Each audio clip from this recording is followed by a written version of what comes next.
Very good evening to you all from a Saturday night here at Sandown International Motor Raceway. A little bit different to the Supercars broadcast that comes to you normally on a Friday night. It's a two-part round affair this weekend. Qualifying for tonight's Sandown 400 at the race being tomorrow. And it's a bit of a different format. You've got qualifying and two sprints for the grid, which will set tomorrow's final race grid for 129 laps. So a bit of a different format for drivers to get used to. Something that we first had back in 2021, last time we were here at Sandown. As I welcome Benjamin Rhodey Rhodes to the mic. He was there that day, I'm pretty sure. Rhodey, you were in the car and you qualified and you raced in the 2021 Enduro Cup. And the format, it's unique. That's the only way I guess we can describe it. It is, yes. Yeah, I was there, and good evening to everybody that is watching along tonight. Yes, Saturday is an odd one. It's just in my head. It's weird. It's been a while since I've last been live on a Saturday.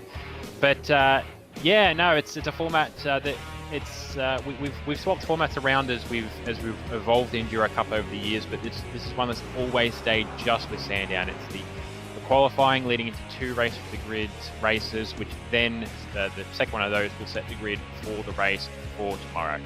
And yeah, it's only the second time we've done one because it's got to be more than the second, but it's definitely the second time that in my checking, because yeah, 2021 was the last time we ran it. Obviously, I was racing at the time, and I feel like we have to have done it before then, but I can't actually remember off the top of my head. Yeah, you got to go all the way back to 2018. I think it was the last time Sandown was part of the Enduro Cup. You can keep in mind too that last year Enduro Cup featured three different tracks. The only one that was the same was Bathurst. Of course, last year we had Adelaide in the mix. And then we also had, I can't remember what the third track was. Phillip Island. Phillip Island, yes. Was the starter, yeah. Which had the race for the grid format in there as well. But yes, a little bit of a different tasting format, and Sandown, of course, was given the miss last year, was actually in the regular season versus the Enduro Cup season. But this year, of course, the Enduro Cup races are part of the Supercars Championship. So there's a lot at stake this round. There's not every driver is opting to take part in Enduro Cup from the main game point of view, and there's been a lot of swapping and changing between sister teams and main game teams, and people crossing over from one side to another, and some others making an appearance. So the way the points are going to be structured is very, very different in terms of what cars get awarded points, what teams get awarded points, and the drivers getting points towards the Supercars Championship as well. If we actually have a look at the round format for how this weekend is going to run, it's on the screen right now. So it's actually Supercars round 9. It is the first round of the Enduro Cup format, the Sandown 400. So tonight we're just concluding a 2-hour practice session. You see the cars just going around on track a few moments ago. And then we head into a qualifying session that is double the length of what we normally do for a standard Supercars round. Normally qualifying is only 10 minutes. This time it is 20. There's unlimited laps, and only one driver is allowed to partake in qualifying. Remember, it's two driver teams, and only one driver can participate in that session. And then there is a pair of grid races, and this is where strategy starts to become very important, Rhodey, because in years gone past, it's normally been a case of whoever qualifies, the opposite driver has to start the next grid race, and then the second grid race, the driver who originally qualified the car jumps back in. That's actually been changed for this year. This time around, you can decide who does quali and then who starts grid race 1, but then the person who doesn't start grid race 1 has to start grid race 2. And there are a few drivers that don't have their full pairings here tonight as well. So some of those drivers are going to participate in quali, but potentially have to sit out grid race 1 and start at the back to get a decent starting spot for the main race tomorrow. Because as you can see there, the results of grid race 2, that equals the main race grid for tomorrow. Exactly. So yeah, there's the general strategy in mind, even though the freedom is there this year. The general strategy in mind for most people, and I was having a discussion with some guys about this last night. The general strategy in mind is, I think it's still going to be, you have the fast driver qualify, you have the slower driver run race 1, and get the fast driver to run in race 2 to set the grid. But the inverse that you could potentially try is, and to be fair, it was based on the primary example of one driver. If you had someone like a Darren Kemp in your Enduro Cup lineup, you might flip the script a little bit. You might get Kempy to qualify the car, send your fast driver out there amongst all of the B drivers, as it were, to go and pick up an easy, maybe not a win, but a top finishing position, and then put Kemping in the car. Because we saw last night as well with Dev Series, and we've seen with Dev Series for this year and a little bit of last year. If you put Kemping in a position where he thinks he can hold it, he will do his very, very best to hold that position. So that's the inverse strategy in play. But I think the majority of strategy is going to be fast driver qualifies, slower driver runs race 1, fast driver runs race 2. Yeah, that's where I think a lot of drivers will see that. But then you've got some very, very strong pairings that are in the field tonight as well, where they're equally matched. You know, you could have someone go out, put the car in the top 2 rows of the grid, and then that car, you know, in the hands of both drivers will sort of be up the pointy end of the field for both grid races, barring a mistake. But you're right. On the flip side of the equation, where you have one stronger driver and one driver that's not so strong, you know, put your first driver in, the stronger driver, get that car to a point where you know you're comfortable enough with it. Try and progress them through the grid for the first grid race, and then hopefully have the not so fast driver hang on for the second race, because they're 50 Ks right each, so 16 laps. So there's going to be no compulsory pit stops in those races, and of course in this time the soft tyre actually comes into play here for the very first time in Enduro Cup. Normally at Sandown, it's a hard tyre round. We normally mandate the hard tyre, but not so this time around, Rody. That's one thing that I think a few drivers have sort of worked out, that compared to the last time they ran Enduro Cup, it's a bit of a different strategy this time. It is, yeah. So the soft tyre for the sprint races, which makes perfect sense. The guys out in the Dev Series ran, I think it was 25 laps we ran last night on Correct. softs, and I think the extreme example of it was Scotty Murrell got in with 22 laps on the softs. But the point being is, even at the slightly increased pace of Supercars drivers, they shouldn't have too many issues, if at all, with the soft tyre. And yeah, it throws it as an option potentially into tomorrow as well. That look, if you run a strategy, and we'll get to tomorrow when we get to tomorrow in terms of where your strategy windows are going to fall, but if you get to a point where there's a short stint somewhere, you might try a soft tyre just to spice it up a little bit, where you already can commit to, okay, I'm not going to run out the tank here. I'm going to run 16 laps or so. And yeah, if you have a window where, I don't know, for example, a driver has to make up a half window to get 40%, that might be where you put that in. And look, it might be the option that decides the race, because a lot of the racing, well, maybe not decides it, but it brings you back into the picture, because otherwise it is going to be the usual hard tyre runs the whole way to the end. So starting a soft run is counter strategic to the norm, but it might be what you need to bring yourself back into the picture. Yeah, there's going to be some things that a few people are going to have to work out from the race pace tomorrow, when we get to tomorrow anyway. Doing the rough math last night when I was having a look at how the race is sort of going to unfold, and looking at the tyre window, and I'm also looking at the fuel window. The fuel window seems to be sort of around that 24 to 26 lap mark for the race tomorrow. And as we saw last night, the development series drivers, some of them were struggling to even get towards 22 laps on a set of tyres, and that's a brand new set of tyres. You know, they've done a formation lap, and then they did the better part of 22 laps at best, longest, before they actually had to come in and change them. So there's going to definitely be a few drivers that might take a contra strategy and work their way back and think, you know what, where can we slot a soft tyre, a soft tyre run in here somewhere? Do we need to use the soft tyre strategically? Because the hard tyre has definitely got a time disadvantage attached to it, and that will pay dividends somewhere along the line. But then, of course, the safety car will take away all that time if it rears its head. Absolutely, yeah. So, yeah, there's going to be a lot of strategy play coming into tomorrow. But for tonight, the main concerns is, just get out there. You've got 20 minutes to set a good qualifying lap, and then a pair of 16-lap races where, look, we saw situations last night where Dev Series was definitely threatening to throw a safety car on multiple occasions. Saw a couple of pilots at turn 1. We very nearly saw the sort of a throwback to the Matt Charter crash of a couple of years ago in Dev Series, but it was averted in the end. But Lewis saw it coming on I think it was start of race 2. But yeah, there was a couple of incidents at turn 6, and we've had turn 6 is something I can see being a bit of a problem potentially for the guys when we come to the races for the grid. But yeah, it's going to be pretty straight line on strategy. Just get out there, run your best lap in quali, and then run to the end in the races for the grid. Yeah, certainly. So let's actually have a little bit of a look at the Sandown Motor Raceway itself. 3.1 108 kilometres of tarmac as we head down towards southeastern Melbourne. The place that this year celebrated 61 years of age, all the way back in 1962 when it first it was conceived. And it still exists today. A lot of politics and a lot of things going on with this circuit in real life as to whether or not it will still be here over the coming years. But for the moment, in real life, it is here and we still use it today. And of course, we still use it in the sim world. So as it shows right there, it was actually meant to be 17 laps of the grid races. That was the old language. It actually is 16. I got that slightly wrong. So there are 13 turns, and then the grid races will be 16 laps. The main race tomorrow will be 129 laps. And at the moment, qualifying record, we're actually not too far away, Rhodey. Even just looking at some of the times that have been set in practice in the low sevens, we're actually not far off the quali record, but the race record, that's something that is, it's still going to be uncharted territory, but I wouldn't be surprised to see that broken tomorrow.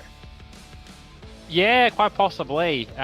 Especially as we mentioned, bringing in the opportunity for a soft tyre in the first time, and I wouldn't be surprised if there's maybe a team. It's not F1 where you get points for fastest lap, but I wouldn't be surprised if a team's maybe off strategy as well towards the end and just goes, yeah, you know what, we're not going to win the race. We want to get some good points here, but we can get some glory, get some ego points by going for a fast lap. I wouldn't be surprised if that happens as well. But yeah, with the soft tyre included and with the way the strategy goes, we could end up with a situation where somebody is genuinely on soft tyres with half fuel and is out there blazing away. But yeah, the quality time, we're not only about 2/10 off of that at the moment in practice, and we know the supercars guys that don't give away all their pace in practice, so there's going to probably be a 10th or 2 sitting somewhere. And then that race time definitely isn't safe either. Yeah, the race time is one that I'm looking at and sort of going, I remember, I'm pretty sure it was late in the piece in 2022 when in the Supercars main game championship last year when that record was actually set. So it wasn't part of Enduro Cup back in the day. But yeah, that lap time, it's almost, remember the days back at Phillip Island when we saw Pete Savage just lower it and lower it and lower it. That's exactly what Luke Rosella did last year when he set that record. And he is in the server. And I'm not sure if he's going to be in for qualifying or not. I'm just trying to run through the order. And I think it looks like Brendan Ross is going to be doing qualifying for that car. We'll get to all the drivers and who is in what pairing and with what driver this weekend very, very shortly. But the other thing to keep in mind too is it's retro round, and it's a non-compulsory retro round. I think is probably the best way we can describe it, Rhodey. But there are a few cars out there running some retro liveries, so we'll see how a few drivers are going over the call, and a few teams have interpreted that logic over the course of the weekend. Yeah, there are some cars out there that are very clearly, very intentionally set as retro round liveries. They'll be used primarily just for Sandown. Some cars out there that fall into the bucket for retro round cars that just so happen to be retro round, but they were picked more as cars to be used for the full Enduro campaign. But we'll get to those as we get through tonight. Certainly will. Qualifying's about to get underway here for the first of the grid races. So qualifying, there is still pole position awarded in the Supercars Championship for this session coming up, although it is a 20-minute session as opposed to the usual 10. And then the 2 grid races that follow tonight, they count as races and race wins in the statistics, but there are no points being awarded for the grid races tonight. So that's something that's a little bit different from the last time we ran the race for the grids as part of the standalone Enduro Cups. There were points attached to those, but this time around it is just purely and solely for the purpose of setting the grid, and it gives every driver a bit of a chance to have a run tonight as well as having a chance to run tomorrow. Absolutely, yeah. And this is part of what helps for the warm-up for these guys. A lot of the guys, Dev Series, had the advantage of running last night in racing. It's not Enduro-style stuff, so there will still be a bit of acclimatization with some of the guys that are new. And there are some guys in here that are comparatively very, very new to things. We've got some first-timers, and we've got some guys maybe not new to a supercar, but definitely new to the whole Enduro thing. And some guys that are coming in, where I think this is the first year of note, where we've had Super 3, where we've got Super 3 drivers in the mix as well, which we talked about in the lead up in the last couple of Supercars rounds. We certainly do. Here comes the field, all out of the pits and ready to qualify. 20 minutes on the clock. I'm actually a bit surprised to see so many drivers already taking to the track this early. The whole field, or almost the whole entire field's already out, as a number of drivers are making their way through the opening couple of turns. Only drivers still yet to come out of the pits. Brendan Ross in the Real Holden Pixel Racing team entry, Lewis Wedding the same, and Jesse Bennett Skill Issue Racing car. That's a car, actually that's just left the pits now. So 18 cars and 16 of them out there right now. Yeah, and not a big surprise, not unlike the Supercars campaign, we've got one of the Serie and Motorsport cars at the head of the field. Normally it's Cam Rutledge or Daniel Cox, but by virtue of Enduros, it's the pair of them, but it's Coxie that's driving the 915 in qualifying tonight. Here he is, and he is leading them around the last couple of corners. So we'll go on board with Daniel Cox. Let's have a little bit of a look at this 3.1 kilometre circuit down into turn 1. Top speeds here, 267 kilometres an hour. Braking, hardest braking spot for turn number 1. Tucked it in nicely. You want to use all the outside part of the road there. Just glance the curb. You want to ride the curbs nicely here through the turn 2 and 3 chicane. That's very nicely done. Use the apron on the outside to turn the car in for turn 4. The exit's very, very important heading out of turn 4, because again, your top speed builds. You've got this little rise in the back straight, up and over the crest. Again, approaching 266 kilometres an hour, 6th gear. The approach is blind into turn number 6. You've got to stay far left there. Ride the curb at 7, avoid that one on the left at 8, because it'll feed the car into the gravel trap at Dandenong Road at 9.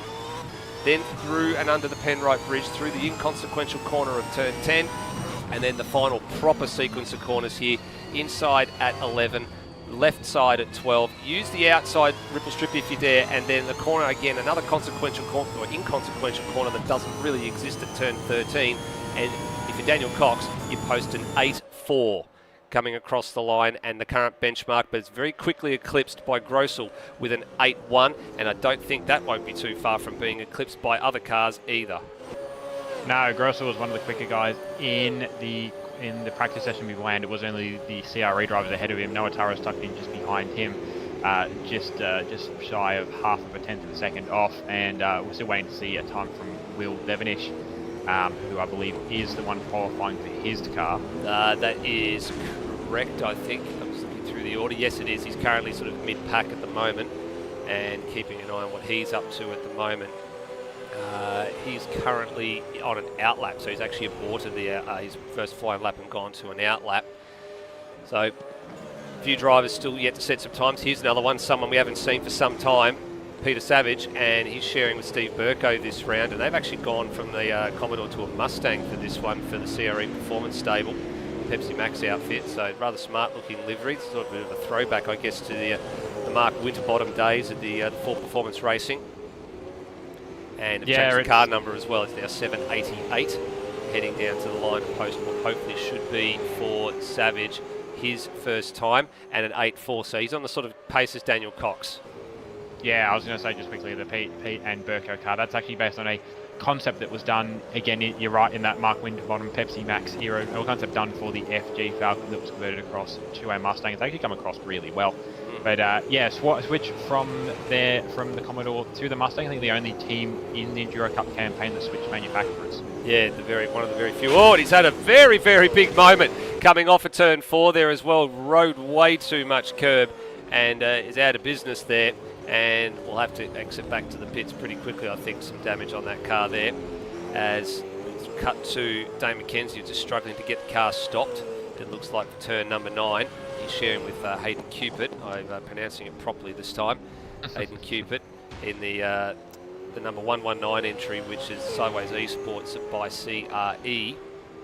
Currently 8th in the standings.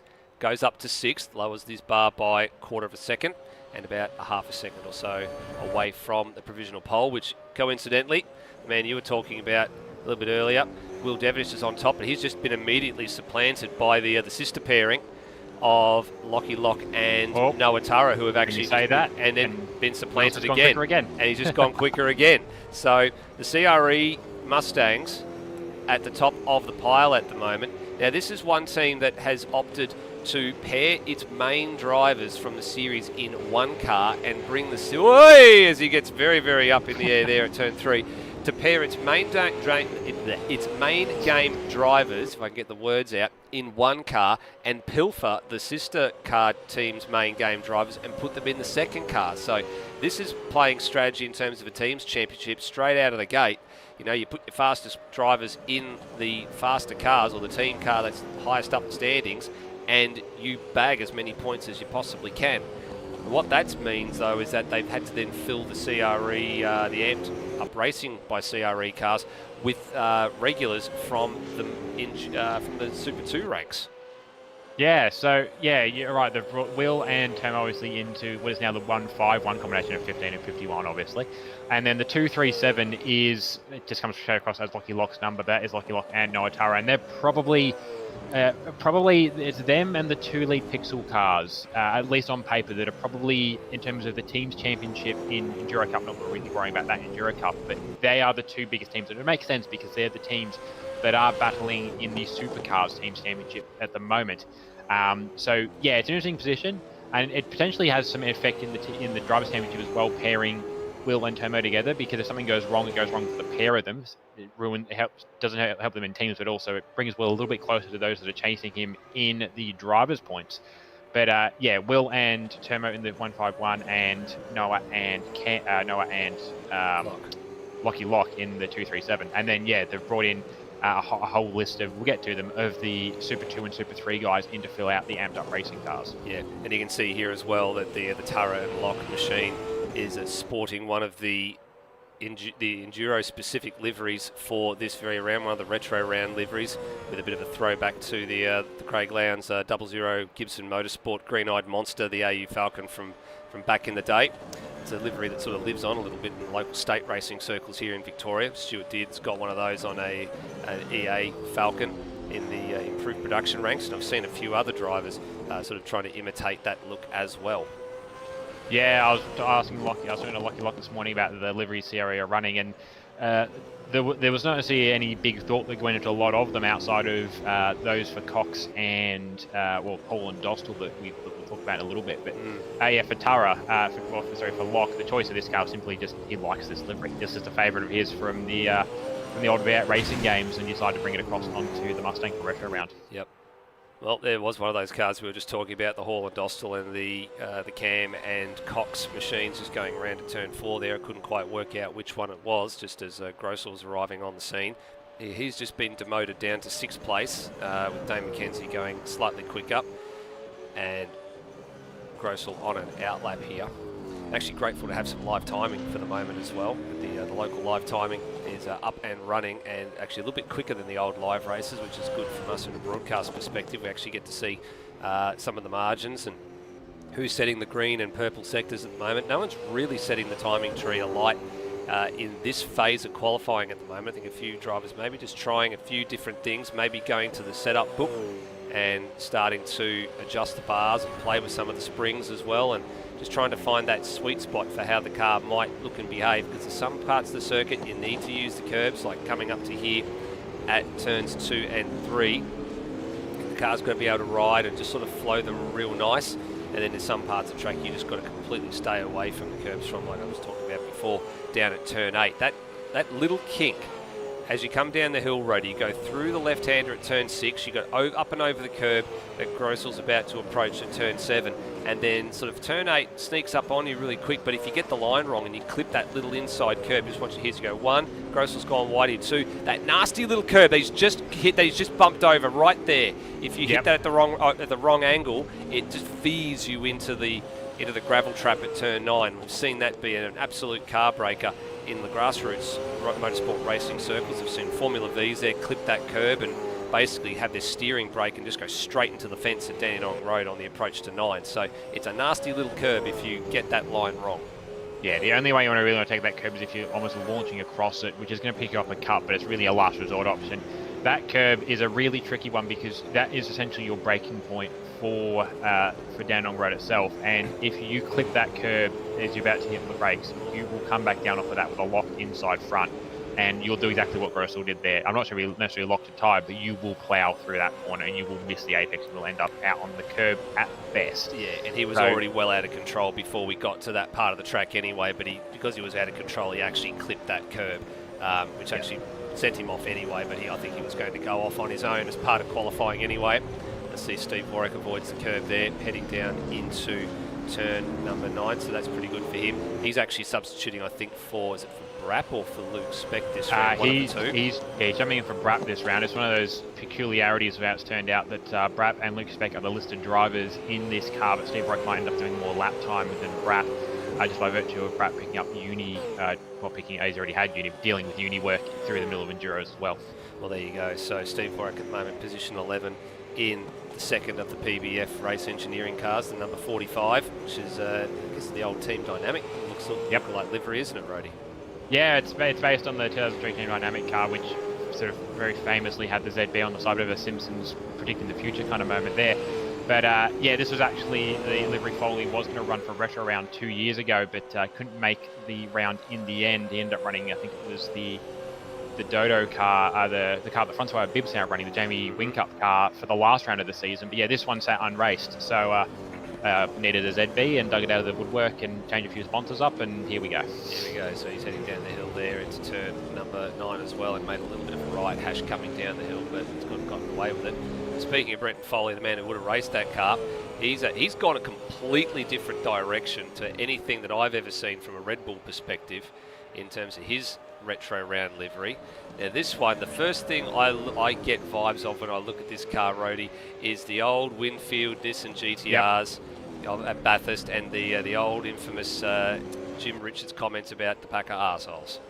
Yeah, I'm not exactly sure if this is I think this is more specifically going to be based on the later Winfield VP Commodores rather than the Winfield Nissans, but it's the livery's been the same sort of for that team for that sort of 4 or 5 year period. But yeah, Foley and Boak do have a different livery planned. I think it was going to be their full Enduro Cup livery, but I'm going to guess it's a bit more complex of a car. It's based off the old Xbox wildcard, which was actually Boakey's very first livery in what is now ASR. That's a nasty bit of driving there for Foley. That was very, very wide. But yeah, so I think this was a bit of a stopgap to while he was getting the full season livery done. But yeah, it's a nice simple one. It works, and it's convenient the way it's worked out because Foley and I didn't do any planning when we painted the GIO Nissan for Murrell, and he painted this car for himself. We very nearly would end up with the same car, but it's worked out quite nicely in the end. And Foley's given up the ghost there as well. He clouded the inside curb at turn 1 pretty heavily, which sent him wide at turn 1. That's another one of those nasty curbs at this circuit that you really don't want to hit too often. Otherwise, you'll see XLs roll and things that happen in local state racing circles again. If you get that curb wrong, you're always going to go wide, so it's best you avoid that curb at all costs. Absolutely. Right, so having a look at how everything's playing out here, there's a bit of a surprise packet at the moment that's at the top of the standings right now, Brody. We're going to go and have a look at him right now.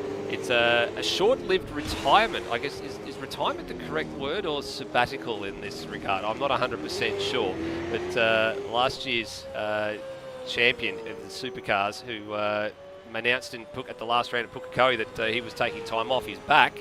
And at the moment, he's at the top of the pile, and only by about a half a tenth, but it's very close at the moment.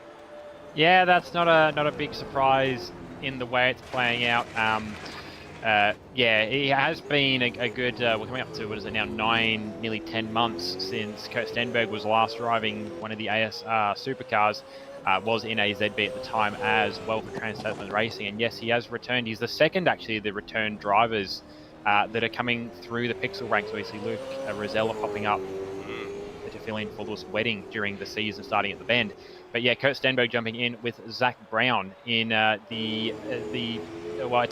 one of the has-beens liveries again, sort of along the lines of what they're running the last couple of years, and it's based on the 2022 Superchip Auto Wildcard, but with a difference. It's not just, they took the base of the car and made custom sponsors. No, you won't see it in detail on the broadcast. We have downsized the cars to make the pack run nicely, but the photos are not of Super Cheap Auto fans. The photos on the cars are all the Pixel team members. So there's pictures of Rosella, pictures of Stenberg, pictures of Zach Brown, pictures of Lewis Wedding, pictures of Brendan Ross, and the rest of them all layered on the side of that car. So would have been a bit of work for, I think it was Brendan Ross who did this livery, but it's come out very nice in the end. Yeah, so here he comes at the moment, and actually he's throwing that lap away, I think, Stenberg, so he's done for that one, but there's still plenty of time on the clock, 4.5 minutes to be precise.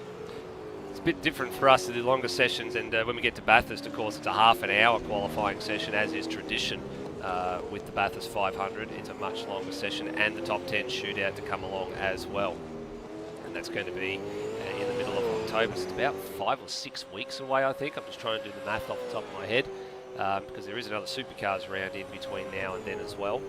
We do visit Symonds Plains on the other side of this round in about 2 to 3 weeks, and then the 500 is after that. Now, Lewis Wedding at the moment, he's actually managed to get out of the pits and finally turning some laps. This will be his first flying lap, and he goes 18th, so he's actually put a time on the board. Slowest of all the runners at the moment, actually surprisingly slower than Higginson, which is a bit of an interesting statement to make. But I dare say he's sort of working his way into this one, and he's just done what Foley did about 3 or 4 minutes ago, clout that inside curve of one, and promptly gives the game away. Yeah, I'm probably going to come for another run a little bit later, but yeah, for Wedding, as I mentioned earlier, you know, he's been sort of shuffled aside in the team lineup to be replaced by Luke Rosella from the bend onwards. He hasn't done a lot of lap times, but Lewis did always harbour the ambitions to run enduros. It's been a turbulent campaign, or a turbulent setup for the campaign for Lewis Wedding. He was initially a fill-in, and then John McDonald was let go from an engagement with PBF, so he could run in the fourth car, which would have been the sister car to Kurt Stenberg and Zach Brown tonight if they were both here. But John managed to forget that he had a holiday, so he's up at the Northern Territory this weekend, which is why he didn't turn up on Friday either. So that's why Lewis is back across now, filling in for Lockie Burke, who has gone a bit MIA this weekend, from what I've been informed. And so he'll be helping out Hans Brunswick in the sister car to the Ross and Rosella Triple Eight. Yeah, I wouldn't be surprised if Burke actually has some karting commitments, because Aidan Williams is also away with racing as well. He's a karter. He was actually meant to be in one of the amped up racing by CRE cars, the one that's coming through the last couple of corners at the moment, which is the one shared by Anthony Green and Aidan Williams. And at the moment it's going to be Green and Lockton, Darren Lockton from the Super 2 ranks, is going to take over that car for the moment. Lockton's teammates, ironically, is Jesse Bennett, who's 15th at the moment. He's actually sharing the car this weekend and for the Enduros with Angus Brown. So that's actually a Super 2, Super 3 pairing, which is one of very few that are in the field. And then the other one is a pair of Super 3 drivers in Darryl Callaghan and his good mate Damon McDonald. They're going to be in the Paint Doctor Mustang, which you'll see a little bit later on. They're actually 13th on the road at the moment.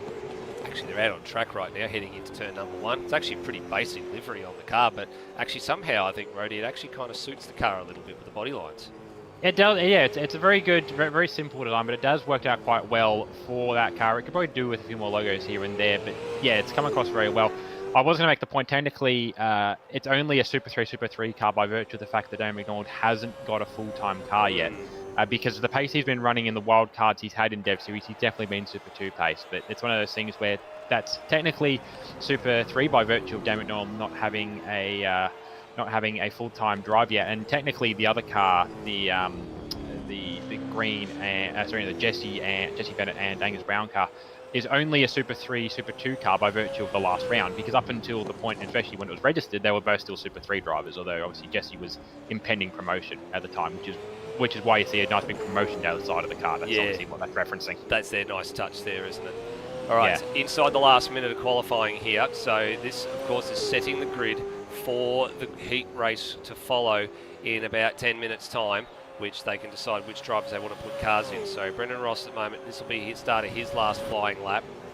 He is currently 7th in the queue at the moment. They would like to be a bit further up than that, but he's had a bit of a moment with some recompression locking into turn number 1, and he's managed to keep it going. Has he actually skated through there, and is he able to post a reasonable sector 1 time, or is it going to be a bit too little too late? The timing beacon will tell now. He's 2 tenths down on the pole, but he's about 7 hundredths away from the PB, so I dare say he'll press on with this one, because he's getting a handy little tow up the back straight from the Paint Doctor machine of Daryl Callaghan. And at the second sector mark, he's actually pretty close to his own marker, but he's flying over the curbs there, and now he comes across a car here and manages to get down the inside, but I somehow don't think he's going to improve on that time. And a number of drivers already crossing the line, starting to come to the lane. Cox has finished in 11th, so he'll decide whether he's going to hand over that car to Rutledge or he's going to keep going. And Brendan Ross to the line. Any improvement here late? No. Stays 7th. So, yeah, still got Brent Foley on a lap. Brent Foley on a lap, yep. And I think maybe Noah Tara is on a lap as well. Yes, he's coming to the line at the moment. So currently provisionally 3rd and improved. But I actually think he came across the Paint Doctor machine of Callaghan there on the grid. I'm not quite sure what was going on there. A couple of cars stopping on the main straight, trying to actually come back into the lane. So just Foley, Cox, Callaghan and Wedding that were on the track at the moment, but Foley gives up the game, so he's not going to improve either. So the pole position goes to Kurt Stenberg by 54 thousandths of a second, and there's not a lot in that, so that's a good return. So you're going to have a Holden and a Ford on the front row, and a Holden and a Ford on the second row, and a Holden and a Ford on the third row, so it's actually not too badly done. Yeah, the sort of the pleasant surprise package of all that is Kai Jones up in 6th. Yeah, that's a big surprise. Which we've seen Kai Jones running around a little bit here and there. He's no stranger to supercars. He's been popping up in a few different leagues over the last couple of years, and has sort of been popping in and out for ASR. He's been driving with he's driving as a privateer team. He's sort of been in the SES stable, but by virtue of how the season started under Vivid, he's actually now a privateer. But he's very much working with the SES guys, which is why he's in the SES ZB for the enduros. But yeah, I didn't expect him necessarily to do poorly, but just with how the relatively limited seat time and the fact we haven't seen a lot of him too much over enduros, especially into supercars, he hasn't popped up for a wildcard offer, or if he has, it would have just been the one occasion. Yeah, to pop up in 6th ahead of guys that are, against some of the really seasoned guys. I think he was ahead of Foley. He was ended up ahead of Leonard Grossel as well, and Grossel was quite quick early on. Ended up ahead of a bunch of guys. Bit of a surprise, but credit to Kai Jones. He's put in some good work there. He does. That's some really, really good driving, and he actually drove really well in the development series last night as well. So well that I think he nicked off rather early and didn't go for his interview when Snipes wanted to drag him up. And I think the word was that his girlfriend or his partner was waiting for him, and the joke was that he's got his just reward. So we'll let the dirty minds go off and figure that one out. That's what we heard after all of that. But while we have a bit of a quick break, let's actually just quickly look at what the qualifying order was to give you an idea of what cars are going to start where for race number 1. So fastest was Kurt Stenberg. That's the Fuchs HSP dealer team machine, number 244. So that'll be off of pole. Will Devonish and Noah Tara, the next two. So that's the two CRE Engineering Mustangs. And then you've got Dane McKenzie in the Sideways Esports by CRE Commodore. Pete Savage in the CRE Performance Mustang, where he shares with Steve Burko. Kai Jones ended up 6th. In that one from Brendan Ross and Brenton Foley. So they're sort of mid-pack for this next one. Anthony Green and Leonard Grossel round out the 10. And the bit that's going to be interesting too, there's Brenton Foley. He doesn't have Phil Boak here tonight as well. So he's qualified 8th, but the real question is going to be, is he going to start grid race 1 and then just start the race tomorrow from the back of the grid? Or is he going to forego driving in grid race 1, start from the back and try and drive his way through? So that'll be an interesting question we'll have a look at there. And then the rest of the field, Cox, the Daniel variety, Steve Warwick and Peter Thrower, 12th and 13th. Then you got Daryl Callaghan, Lewis Wedding, Jesse Bennett, Brandon Dostal, and Nathan Higginson was the slowest of them all. But the field spread was only 1.4 seconds, first to last. So that's actually mighty impressive. Top 3 were covered by less than a tenth, actually 89 thousandths of a second, covered the top 3. and then the next couple were covered by only about 200ths. So there's actually some tight times in there, and that's similar to what we saw last night, Rody. There was a lot of tight times in the first qualifying session. Yeah, and it's not an easy. It's one of those tracks that's sort of easy to get to 9-10. It's a bit of a challenge somebody to get to 10-10s. But realistically, a lot of it around here is just, as we talked earlier, how you manage the curves, because it's not a super complex track. The other thing with this track, as we probably see with the cars, especially out there in qualifying, is there are some extremely bumpy patches into this track, which has been fairly rarely replicated. This isn't a bad scan. I've driven Sandown a few times, and yeah, it is that bumpy. Not quite the teeth knocking out variety, but you definitely feel it in a couple of braking zones. It's one of the things, especially you build the bumps in the braking zones, because the cars are braking, they're sort of tearing at the road surface that they're on, which will tend to bring it into little lumps, which is sort of brings the bumps into it. But between the bumps and the curbs, it is a challenging car to get, or a challenging track to get braked at sometimes. And realistically, that's where you lose the most time, is you wash wide of a corner, and then you can't go on the throttle at the right time. And the easiest places to stuff up, or some of the easiest places to stuff up braking zones are right before decent and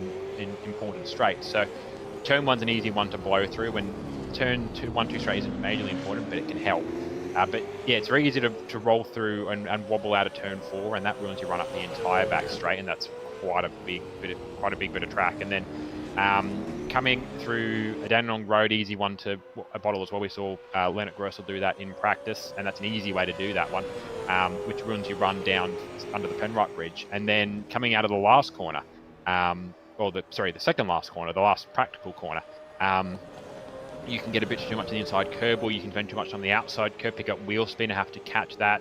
And we've seen a couple of sort of half deaths there. I think I had a couple as well last night. Yeah, it's described as 2 drag strips with a couple of corners in between. That's really what it is. It's all about getting the run out of the big corners. Yeah, you're absolutely right. 2 drag strips essentially. One's relatively flat, and the other one's got that sort of incline heading up the hill, but it's not very much of a drive up. There's not a huge amount of elevation change here at Sandown. It's only a handful of metres, maybe like 10 metres at worst. It's not very much at all. Now, I am starting to notice that there are a few driver changes that have taken place from qualifying into race trim, and there's a few that have actually stayed the same. So just looking at a few drivers that have stayed the same. Brandon Dostal's still in his car, which was the second of the CRE Anson Motorsport machines. Looking down the order, I think Peter Thrower has stayed in the Beyond Racing number 43 that he's sharing with Tim Redmond. So that's a stay there. Brendan Ross looks like he's staying in the real Holden Pixel machine. So too Daniel Cox, Darryl Callaghan, Leonard Grossel.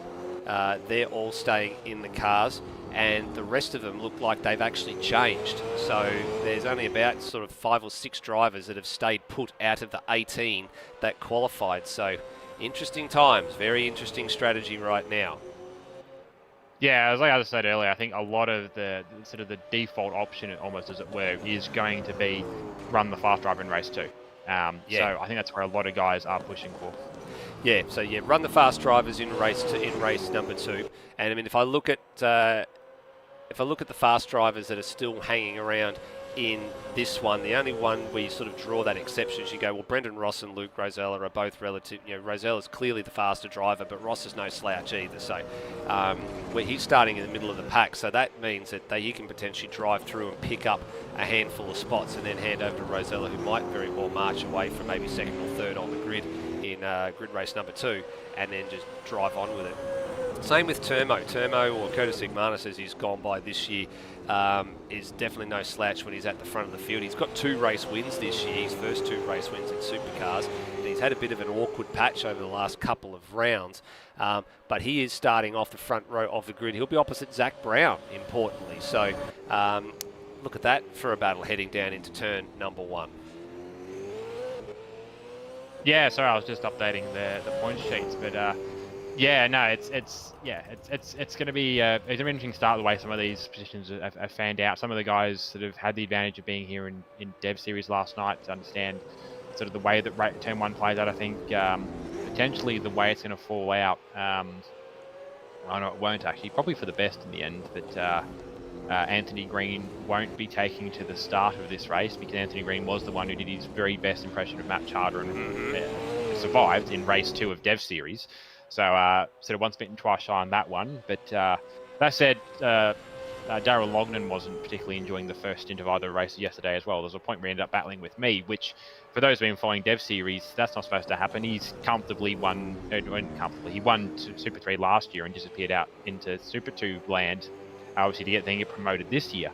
Whereas I'm at this point, I'm second in Super 3 only by virtue of the point that I've turned up every round and that the two of the four in front of me got promoted. So there you go. But, yeah, it's a really interesting start to this race and how the sort of strategy plays out for some of these drivers. It's a slightly longer race, and you don't really want to overcommit and throw anything away in the first lap or two because it's going to be a long slog back through the field. And the only chance you've then got is a safety car. And anybody paid attention to Dev Series last night, I wouldn't say we tried to cause a safety car last night, but we certainly weren't being gentle about it either. And we never had an appearance from the Camaro. So I was about to say race number 2 sounded like there should have been a couple that were called. That actually didn't happen. It was almost like chalk and cheese. The two different races were very, very well behaved. In race 1 and race 2, everybody threw the rule book out and decided to press on with it. As I'm keeping an eye on a few things at the moment here. Looks like there's actually been, there's two things that are happening here at the moment. One, Brenton Foley is going to have to start race number 2 from the back of the grid because, of course, Phil Boak is not here, so he can't start out of position 8, so there is a small reshuffling of the order there. Also, this car on screen, the Cam Rutledge machine, the sister car, which was qualified by Brandon Dostal, he's actually going to have to start race number 2 from the back of the grid anyway, because we're getting some word through that his teammate in Ben Hall may have injured himself and isn't actually available to race in the grid race number 1 this evening. So that's a little bit of late breaking news. So unfortunately for that sister car out of the CRE Anson stable, they're going to have to sit this one out and start from the back in number 2 alongside Brenton Foley. Yeah, that's an interesting way that everything's turned out in the end. But yeah, that's an odd one. So we end up with a not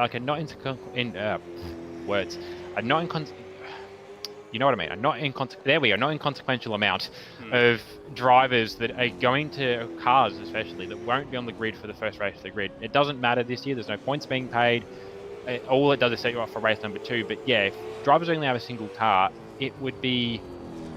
I mean, you might have reasons for it, but realistically, it would be very silly to sit out race 2, because race 2 is the one that actually matters. Race 2 is the one that sets the grid for tomorrow.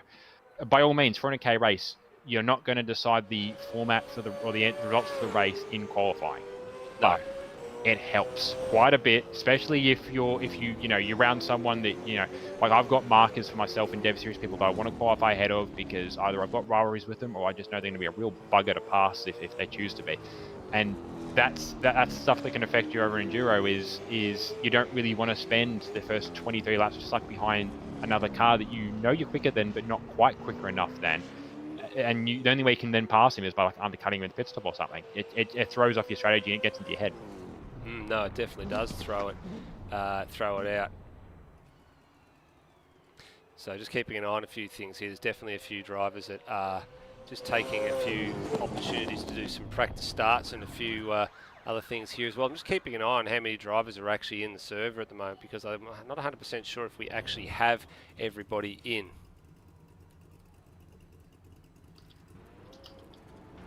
Yeah, I'm just looking at the grid as well. I'm seeing a couple of things that don't quite look right. Yeah, so I think we might actually have a small hold here, I think, as well, just while we wait for a few drivers to make their way back in. I was just sort of trying to do the math and work out how many drivers we actually did have from the previous race, and I think we had, from the qualifying, we had 18 cars. We're definitely going to come down to 16 for this one.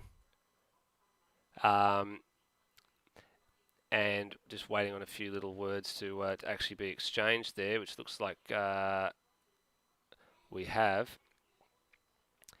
And I'm looking at the qualifying results, the same as you there, as Rody as well. And I think we actually do have a slight little hiccup with a few drivers that may not be back in time just yet.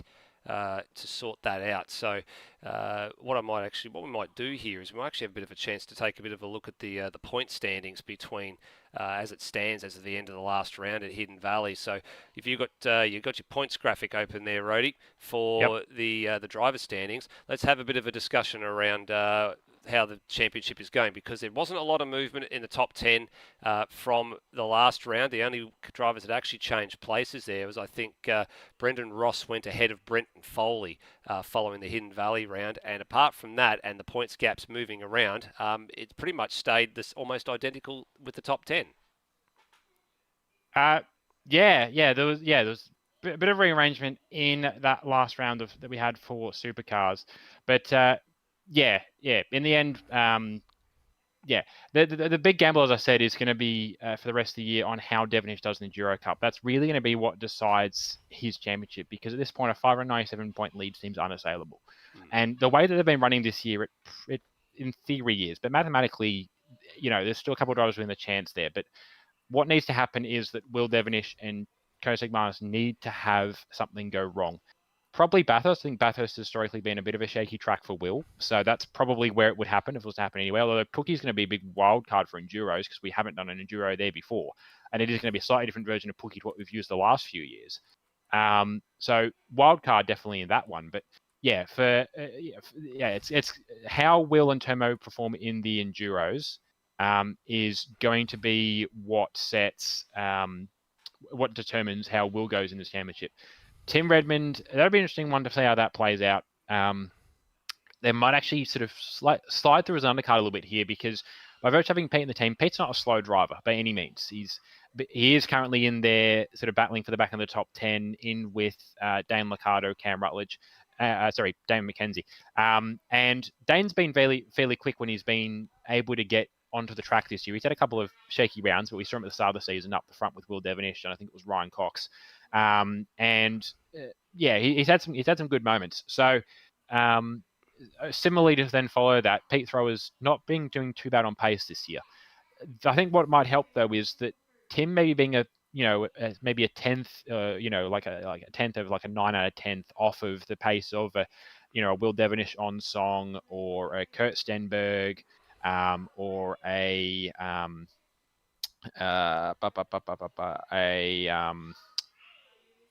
there's a word that's in my head. I'm trying to remember the other driver I'm thinking of. But yeah, he's maybe not of the necessarily of the outright pace of the really quick guys. By virtue of being off by a tenth or two, he might be sitting far enough back that if something happens at the front, something big happens, he's just out the way. I think I'm thinking 2018 Bathurst in my head, the one that everyone knows, McLaughlin, can't be 20, it had to be like 2017, McLaughlin, Tander, and Whincup. Mm-hmm. He might be out of the position where he's not in that battle, so he can sort of sail on through and pick up some points that way. We're going to see how this actually influences the points, because a couple of key contenders are tied together as well with the teams as well. That's going to be some big influence on the team's points. They're only getting 300 points per car as opposed to 300 points per driver. It's a slightly different makeup of the points by virtue of how everyone's paired off now. The cars are treated as a singular thing or a separate thing to the drivers when it comes to the Enduros. But it'll shake things up a little bit. And I think it's really going to be a season decider for Will, and for a lot of battles throughout the field as well. Ross and Foley in there having a good little battle in with Termo, and they're sort of in different spots for all this. Leonard Gross will sort of begin working his way up through the field. He's got Stuart McNichol in with him, who's not been too bad on pace, but maybe hasn't shone quite the way he perhaps would have liked to when he jumped into the when he's run Dev Series and jumped into the wildcards spots. But he's still been doing a pretty good stable job. It's interesting how that plays up and brings Leonard up the order as a result. Lockie Locke and Noah Tara paired up, that'll sort of bring the pair of them up as well. It's interesting to see how all this will play out. I've waffled a bit there, which I think was kind of the idea of throwing that question at me, and I think I've filled some good air there. Yes, no, I think you have. You've actually done pretty well. You're right. The big point that you talked about in that one is how Devonish is going to go. the Enduro Cup is going to define him and how things go for him in this season. I'll go over and have a look at the team's points as well, because that's pretty important as well. Again, not much movement in that team's order there as well, just the gaps getting smaller and getting larger. And the list there as well is important too, because there's now about it's less than 500 points between the top two teams. And again, because those teams have hedged their bets and put everybody in the right basket. The CRE Mustangs have got two relatively quick pairings. The Holden Pixel Racing team have got two really quick pairings as well. They are really putting it all on the line here through Enduro Cup. There are points to be gained, and it's going to make or break that team's championship. Absolutely. Well, we've been going through to sort of cover it, give ourselves a bit of time to get things sorted, but from what I understand, we should not be too far off of starting race for the grid number 1. Yeah, we're just keeping an eye out for a few reasons. There's actually a few drivers that are sitting out this one. So they actually have gone and qualified for the first race, but their team partners are not here. So we've actually only got about 13 or 14 cars that are going to take part in this first race. So that's a bit of an interesting dynamic we're looking at. It's actually it's 13 cars total that will be taking to the track for this first sprint race. So just looking at who actually is missing from this group, you got no Brendan Ross because Luke Rosella is missing, no Lewis Wedding because Hans Brunswick is missing. You've got, I don't believe you've got Leonard Grossel missing because there's no Stuart McNichol. Brenton Foley missing because there's no Phil Boak. And then there's one other pairing I'm just trying to work out. Who it'll be Dostal we talked about earlier. Brandon Dostal. Ben Hall is unavailable for the night at least. That's correct, yes. So Brandon Dostal missing there. So this is a 13-car sprint race as the grid now gets underway. So Rody, 13 cars. It's a bit of a smaller grid. Might not be too bad here. Let's hit the numbers. Yeah, I think this is the smallest grid we've had since at least the 2020 kicked things off for us. But so we've got a bit of time to walk through this one. So Zach Brown starting from pole position, benefiting off the work that Kent Stenberg put in behind the wheel of the Fuchs HSP dealer team 244 Make It Slow ZB Commodore.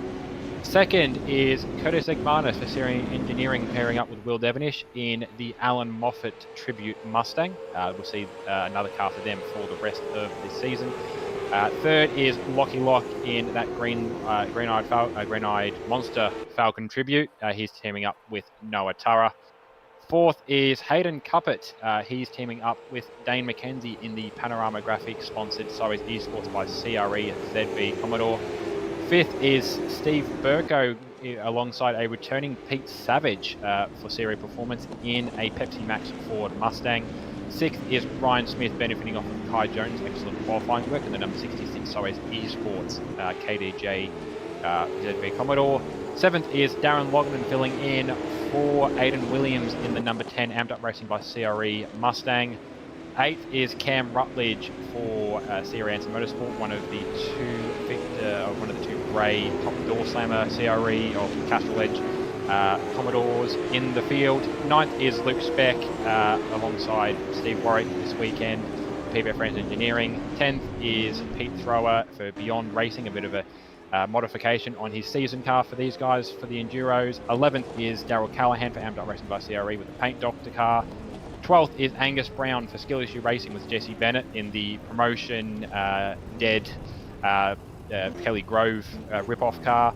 And 13th is Bailey Hall with Nathan Higginson in the 2007 Ford Rising Stars based Beyond Racing Young Guns ZB Commodore. There you go. That is your grid for grid race number 1. It is an official race here. It's grid race number 1 for 16 laps. And here we go.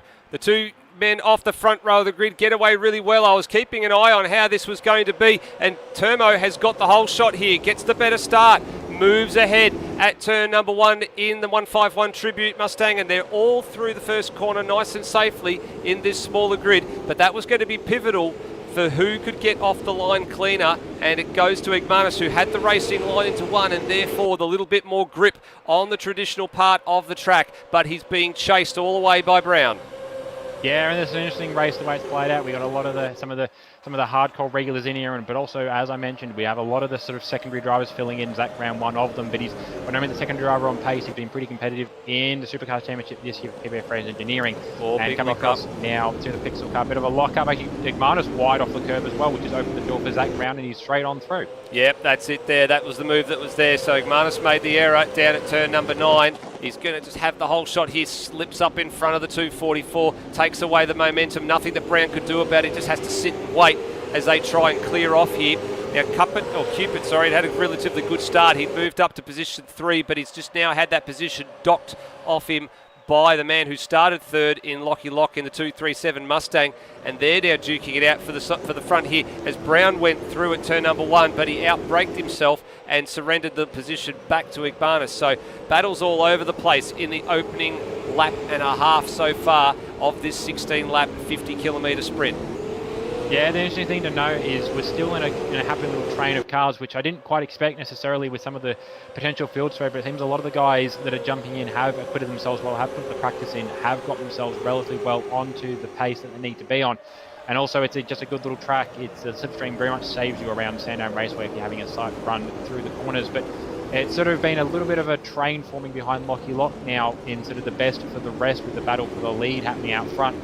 But it's sort of come down a little bit. The biggest battle now, sort of, I can see a couple of cars wide actually off the corner. There's 3-car wide. Williams car, the number 10 back there, with Darren Logan behind the wheel, and I see a Beyond car back there as well. And I tell you what, the man who took advantage of that was Darryl Callahan. There was a bit of a skirmish between Peter Thrower, who was sending a move down the inside of Darren Lockman, and they came together at turn number 9, and Callahan said thank you very much and picked up 2 spots in a matter of a corner. So he took quite the advantage of that in the Paint Doctor machine, and he's now going to try and set his sights on his good mate Cam Rutledge, who himself is applying the pressure to the back of Steve Burko in the Pepsi Max Mustang, as there's one car that's just gone for a bit of a wild ride through the grass. That's actually Luke Speck having to engage reverse gear coming off of turn number 1.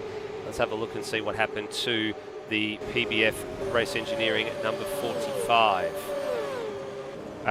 It looks like he's coming down to turn 1, remove pension on Angus Brown, and I'm going to suggest probably popped it off the curb. Yep, you are spot on. Popped it off the curb and rotated the car. Thankfully stayed out of any fencing, but you're right, that has taken him right out of that battle, and he at the moment is set to finish last of the classified runners based on how things currently sit. Well, we missed it in all that as well, but there was a bit of a change of position for the lead. Zach Brown managed to get through on Curtis Igmanus, and he feels pretty confident about it because he's sitting there trying to break the toe down the front straight. Yeah, he certainly is trying to break the toe down the front straight. You can see him just in the foreground there as they head into turn number 1, start of lap 4, and Burko has just dropped a spot to Cam Rutledge, has gone through to 6th, so a couple of seasoned veterans there exchanging positions.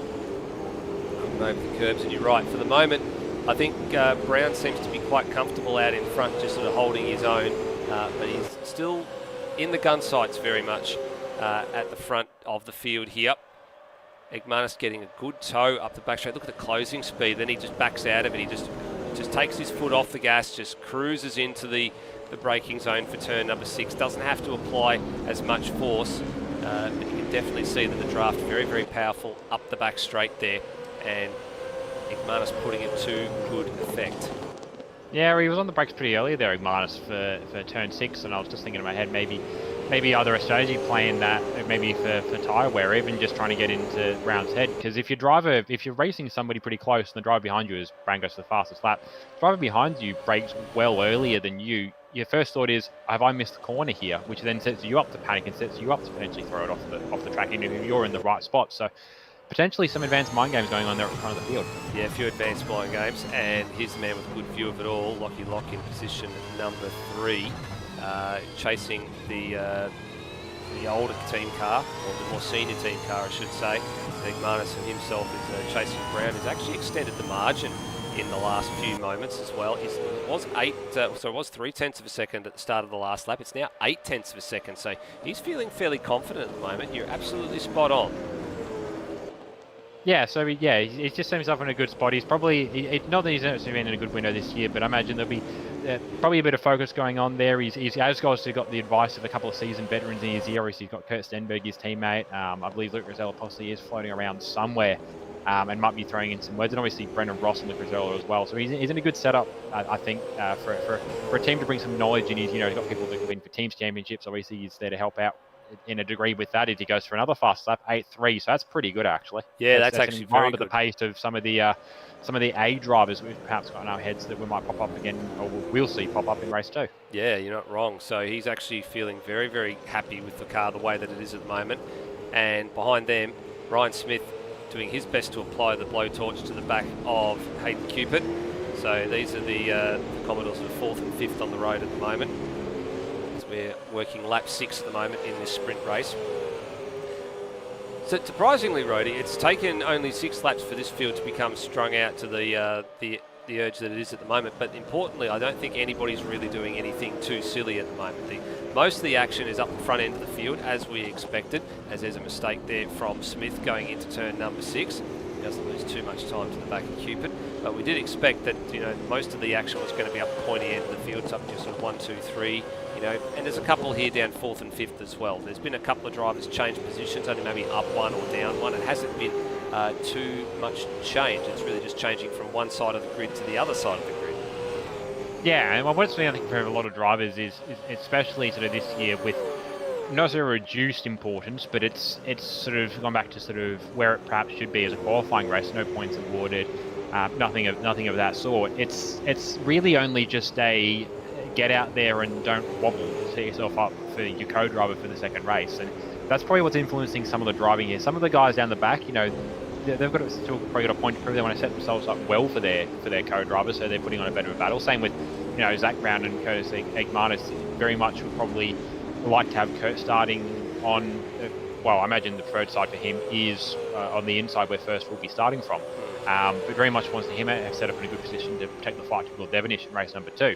But yeah, for a lot of the guys, either they've qualified well, or some of them actually they've got an advantage by the fact that they've got both drivers here, so they've been able to start this race where other drivers haven't, and they're just trying to set themselves up well to sort of put more of the load on the secondary driver in race number 2, because that's the one that actually sets himself up for tomorrow. Yes, that's right. I mean, the other pit too is there's no actual rules around who can actually start the race tomorrow. You can actually pick whichever driver in your team you want to start. The only caveat is every driver across the field and both drivers in each team car have got to complete the required minimum laps, which is 52 out of 129. So that means between the two of you, as long as you've met the 104 lap minimum, then when you've got to get to 80% race distance completed and be running at the flag, that means you can be classified. So they're the 3 tick boxes to tick off to at least get points for the Supercars Championship and towards your Enduro Cup. Finish the race, do the minimum laps, and be classified and be running at the checkered flag to be classified. As Bailey Hall's getting a bit racy now on the back of the Darren Lockman piloted machine heading down the hill into turn number 6, 7, 8 and 9, and applying the pressure here. A little bit of a lock up, a little bit of nose to tail contact, nothing too malicious there. For the moment, nice and quietly settled. So we're now officially over the half distance mark in this race. Looking at the head of the field, this group of 3 cars has cleared out from that field to the tune of about 3 seconds. And looks like Cupid has managed to break the back of Ryan Smith. He's managed to edge away now to the point where even Rutledge is starting to close in on the back of Ryan Smith. So seasoned veteran starting to run down one of the relative newcomers to ASR. Yeah, I've been watching Cam for a couple of laps here and there, and the way that all the drivers around him have been really throwing their cars into corners and sort of picking up speed that way. Cam's very much sort of been very circumspect at the curves, making very smooth lines, very much sort of the one movement in, one movement out of the corner. Sort of, I think it's either Whincup or Lowndes that has been known for that driving style rather than sort of throwing the car around. And it's worked out for him. He's kept the car relatively well under him. He's had a couple of moments here where he's sort of touched the curb, and the curbs at Sandown are painful. They are quite slippery even in the dry. And that sort of sprayed the car wide and lost a little bit of the run. But he's been sort of quietly plodding away sort of in the background as he's trying to work his way up through the field. So he's, got up through and cleared off from Steve Burko and Pete Thrower a couple of laps ago, and now is starting to slowly work in, as he said, on the back of Ryan Smith. Yeah, it's just quietly plodding along. Oop, there's a little mistake there from Ryan Smith just ahead, but Cam made an equal one there heading into the first turn. So Smith locked up and Cam got the curb. So that quite didn't work out the way he was expecting for that. He probably would have seen that puff of smoke and thought, oh, hang on, he's going to go off here, might have half a chance, and then blew it by clipping the inside curb at 1. Yeah.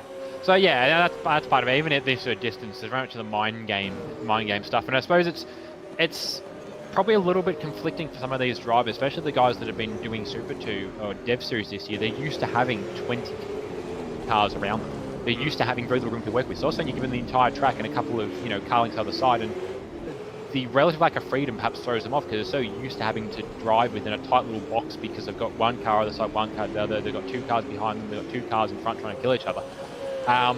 Yeah, to have this free reign and all Ryan has to worry about is the one car behind him, it's eventually throwing him off a little bit. And that's maybe what's giving him sort of the complacency and sort of leaning into some of the mistakes we saw, like the lockup. That's right. So Bailey Hall's finally managed to get that move done after about 3 laps of trying. So he's finally managed to get past Darren Loughnane. So Loughnane put up a fairly good fight there for a couple of laps to keep the Supercars main game driver behind him. Now, importantly for the Beyond Racing Young Guns, they've opted to pair up in a single car. They didn't actually fill out the second team car with other drivers. I would have thought for a moment there might have been a few of the young Kiwis lining up to maybe jump into that second car, but for the moment, this will be an interesting decision that they reach when Bailey Hall tries to mow down Darryl Callaghan at the front. Does Higginson in his ear just turn around and say, nope, we're doing really well, we're up 3 spots from where we started at the back, just stay where you are and let's just bring it home. But handing it over to Higginson, I guess that's going to be a different discussion point, isn't it, coming up for when he takes the reins for the next grid race. Yeah, the interesting wild card is, and there's a good chance Higo's watching. I'm not going to say something that I wouldn't say if Higo wasn't watching, but with the exception of, and the reason why I knew when you asked earlier what was the first round Phillip Island, because that was the one time we saw very, very quick Higo, and it sticks in the brain. Look, and there's no reason we can have quick Higo again, but realistically, I think Higo, not necessarily the battle for them is with the Paint Doctor car, but if it is for them, Higo's going to jump in the car, and Higo's not slow. Higo's at least got Supercars experience, which helps. But he's going to go up against Damon McDonald, and McDonald's not slow. No. He's been poking up towards the front of Dev Series, and look, that doesn't necessarily mean anything. I mean, Higo was at the front of Dev Series last year and maybe hasn't quite transitioned the way that a Lockie Lock or perhaps at some points Bailey Hall has done in the move up to Supercars. But yeah, we might see a position where it might very much be beneficial, as he's just done. He has actually just, as I was watching, I missed it. The move has been done, I think, through a slight mistake from Callahan. Yes. Yeah, perhaps they're thinking, unless, and to be fair, even if Higo is going to engage fast Higo, perhaps works even better. But very much, I think, Bailey, just get the car as far forward as you can, and then sort of leave it in the hands of the racing gods as to how Higo and the rest of the drivers played out in race 2. But yeah, very much trying to give Higo the best platform to start from. Well, here's the racing gods at play again. Here, a little bit of contact between Rutledge and Ryan Smith. And Rutledge had some overlap there going into one, and Smith, I think, knows that, you know what, he might have tried to close the door a little bit too late there, and the veteran is through and up to 5th place. So that'll be a good position to hand over to Daniel Cox in about 3 or 4 laps' time. And then behind them, there's another little battle starting to emerge too, with the Burko just starting to hurt a little bit here in position 7, being hunted down by Peter Thrower. So this will be news or music to the ears rather of his teammate in Tim Redmond, who I'm sure is eagerly champing at the bit, waiting to get into the 43, which is his normal ride, and just seeing that his teammate actually has got some good pace at the moment. Yeah, and that's, as I said, very much helps to trying to get sort of into that sort of 10th or 2, but a same situation for Pete. He's got Tim jumping in the car, and we know Tim's pace. Maybe not the strength of the Kurt Stenberg and the Wilson Devonish we'll see dropping in at the front, or maybe probably more akin of the pace we're going to see from the Brendan Ross and the following we're going to see pop in for race 2. But that's part of the thing for that car is the further they get ahead of the field, the further they can get cushion over the likes of a Brennan Ross or Brenton Foley. Leonard Grossel is going to appear in race 2.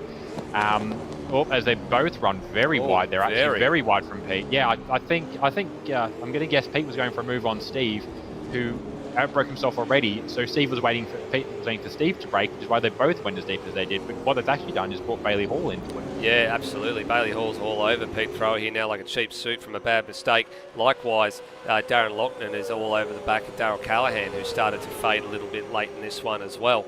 So a couple of small little skirmishes starting to emerge late in the piece here. A few drivers just starting to push the limits of the soft tyres a bit too hard and starting to pay the price.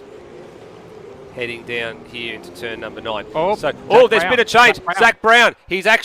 Something's happened. Has he missed a gear or something? I was just about to have a look because I think the shifter's gone because he's stuck in second gear. Yeah, I was having a look there. It was very, very strange because Igmanis was starting to ratchet up the pace a little bit. He was starting to apply the pressure and they had dropped Lockie Lock.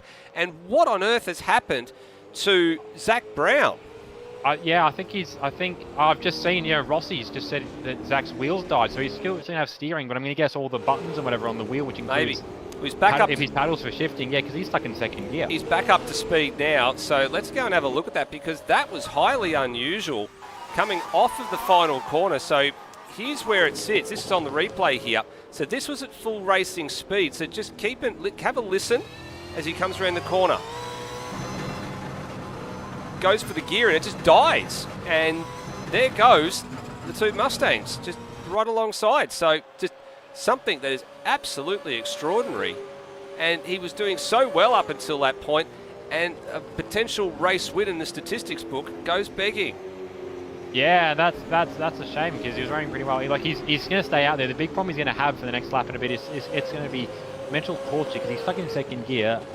The biggest problem is he's sitting there buzzing the limiter, just trying to get back there as quickly as possible. You have to watch the engine temps because you can cook an engine just off of temps, and sitting there buzzing at 7,300 the entire lap is going to get the engine temp up. So it's still a lap to go. Whether he gets back to the line again, I don't know, but he's going to end up last. It's actually going to be advantageous for Luke Speck, who spun early, but by virtue of a DNF for Angus Brown that we missed earlier, and now Zach Brown is going to pass on the run down turn 1. Oh, and there's contact further up the road.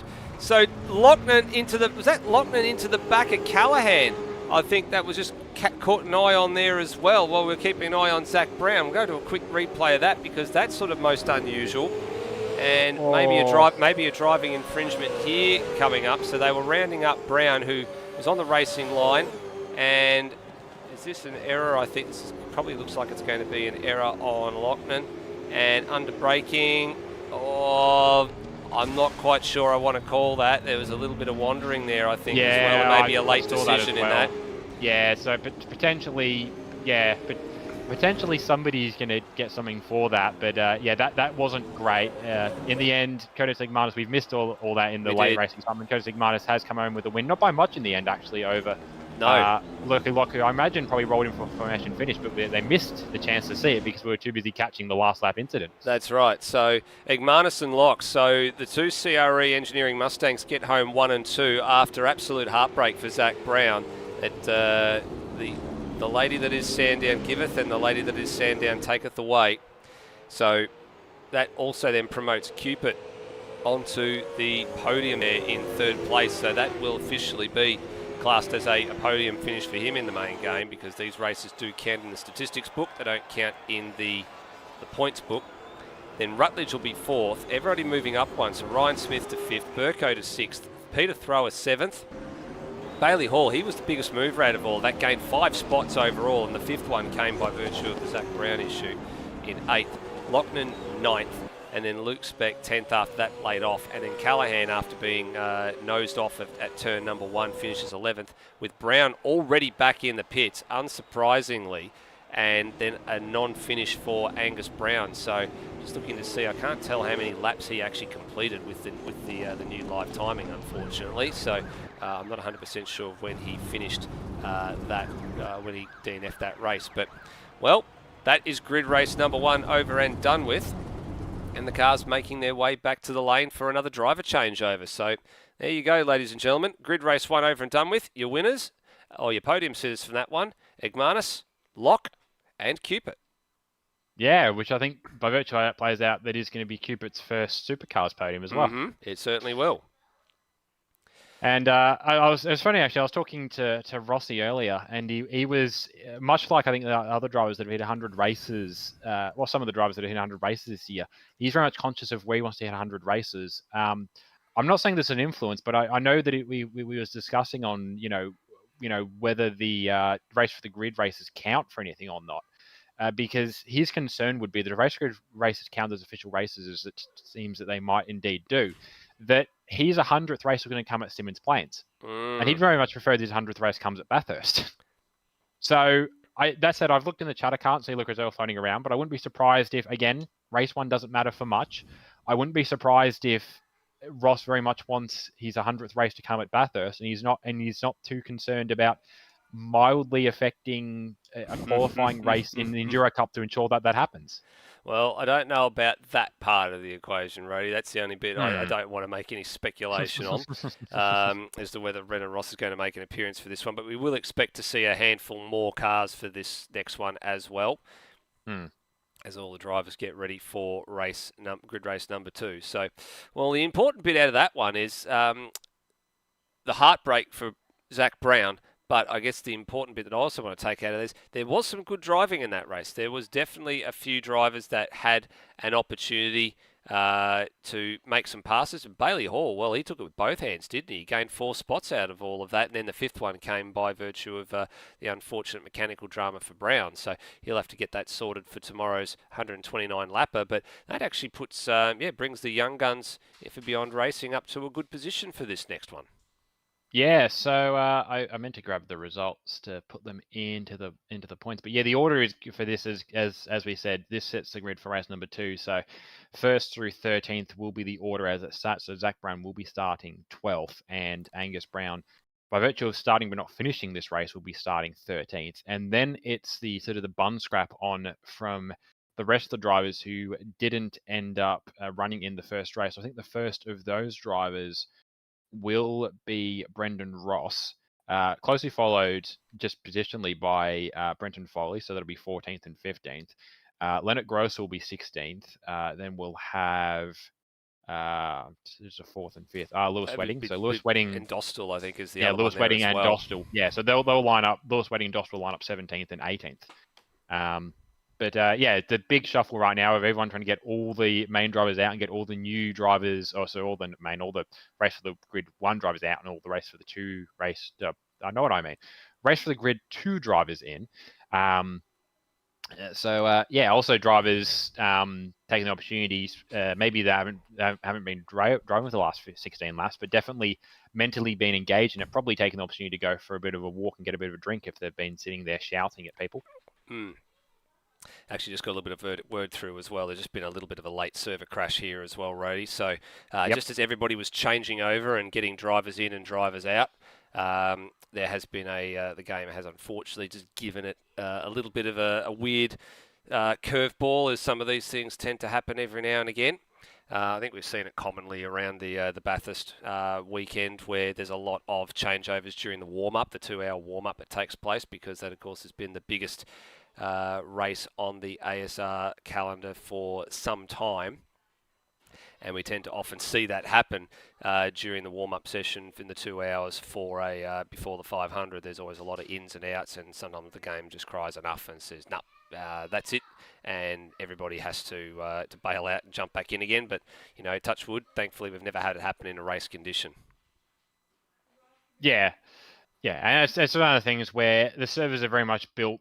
The games are actually built around some sense of stability, and when you upend its entire playlist and give it a fresh one, all within about 2 minutes, you can get a little bit unhappy with it. Just isn't sort of bandwidth set up for that sort of change, and it was never intended to be.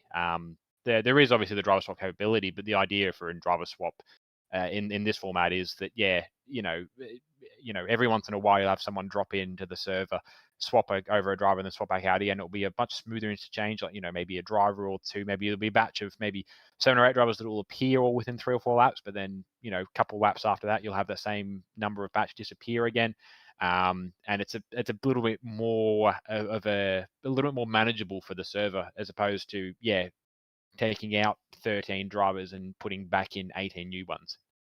Yeah, that's right. I mean, this is part of the puzzle, isn't it, right now, where everybody's flooding back into the server. It does take a little bit of time to get everybody sorted, and every now and again you get a couple of servers appear. You get the old one, you get the new one, and a number of drivers just need to spend a little bit of extra time just to wait for a few moments until everybody's able to get back in and then go nuts again. It's the same with us as the broadcast level as well. We've got to wait for everybody to jump back in and then eventually make our way back in as well. And I can see the server starting to fill up now actually as well. So 11 of the drivers in, broadcast drivers are on, people are on their way as well, and hopefully we'll have a full field of 18 cars to start with in a handful of minutes. So thanks everybody for your patience. This is one of those unexpected little things that comes up every now and again. And I'm just looking through the live chat as well here, and I'm looking to see for when we're talking about Fast Higo a little bit earlier as well, Rhodey, that Foley has just turned around and said, or Brenton Foley's turned around and said, Fast Higo is here tonight. So I don't know how he's been able to deduce that statistic, but I'm sure we will have that information come to hand at the end of the night. I think a few of us will be going along and saying, so, Fast Higo, really? We will have an answer one way or the other. Yeah, so that was that was a little racing. I'm just going through and grabbing the results so that we got an idea. As I said, the order is going to be the order will be Will Devonish, Noah Turra, Dane McKenzie, it's been a while since he's been up that far up the front. It'll be Daniel Cox out of fourth. It'll be Kai Jones out of fifth. So he's actually improved. Ryan Smith's improved that performance for the 66. It'll be Pete Savage out of sixth, who I was talking to him the week and he was convinced, maybe only be quicker than the Super 3 guys. And, he was pretty good on pace. So he's not much of a concern there. It'll be, so Pete Savage, Tim Redmond will be starting from seventh, Nathan Higginson, potentially Fast Higo from eighth. We're going to have Anthony Green starting out of ninth. We're going to have Steve Voigt coming out of 10th, who's actually had some good pace as well in enduro practice. 11th will be Damon McDonald. Keep an eye out for that guy as well. 12th, and most notably keep an eye out for, is the driver for Zach Brown, which is Kurt Stenberg. He'll be starting off of the back of the drivers who finished that race. 13th will be Jesse Bennett, and then, as I said, the rest of the order is I had it in front of me, is Brendan Ross, Brenton Foley, Leonard Grossel, Lewis Wedding, and Brandon Dostal, and we are just waiting on Lewis Wedding himself to make an appearance. Yeah, that's right. So there's only one driver we're waiting on to jump back in so we can actually set the grid for grid race number 2 tonight. And just a reminder that the finishing results of this next race is what will set the grid for tomorrow's 400 kilometre Sandown 129 lapper. So I'm actually just waiting to see whether Lewis Wedding actually makes it in. We're looking just to see whether or not, if he does make it, great. Otherwise, we'll just advance it to the warm up and go from there. But we'll see how we go and go from there. What are you looking for in this next one, Rhodey? What do you think is going to happen? The big focus, I think, is going to be on everybody from the rear. Yeah, that's exactly what I was leaning into there. There's going to be some drivers that are very much set themselves up well, like if Foley's assertion is quite right and we got Fast Higo, that'll be one to keep an eye out for because we haven't seen him since Phillip Island. And when we know what his pace was like, he was essentially, if we didn't know any better, we'd suggest that it was Tim Redmond who'd flown across to Victoria and jumped in his rig for him because he was pretty equivalent on pace to Tim Redmond. He's got to have a bit of charge through. Again, Tim Redmond as well. He had a bit of a move up through that Pete set him up nicely for. Damon McDonald, bit of a wild card on it. He hasn't done I don't think he's done any supercars driving. If he has, it's been sort of one appearance, but he's been pretty quick when he's popped up in Dev Series, so he'll sort of be able to process the field. But yeah, it's the battle between those guys that have set themselves up for a bit of a smaller progression through their field, and the guys that are starting from the back, either by virtue of wheel failure in the case of the 244, or by virtue of not having anybody run in that car in the first race. So Foley, Grossel, Lewis Wedding, Brendan Ross, and Dostal, who maybe on the face of it, Super True driver, maybe not necessarily someone to sort of be worried about to be massively quick, but like he turned it on as well last night, and there's a good chance, actually, speaking of drivers that turned it on last night, there's a good chance that Matt Stessel, fresh off of sort of realizing that he is actually Super 2 pace, will be potentially making an appearance tomorrow, filling in for one of the drivers. But yeah, Dostal was pretty good in running in Dev Series last night. He, I think, ended up second on the road behind Brap. Yeah, there was actually some really impressive drives last night, and definitely some good turns of pace. It was actually, I wasn't in there watching the broadcast or looking at what was going on in the game throughout the race, as I was actually putting some broadcast content together for the Enduro Cup broadcast this weekend.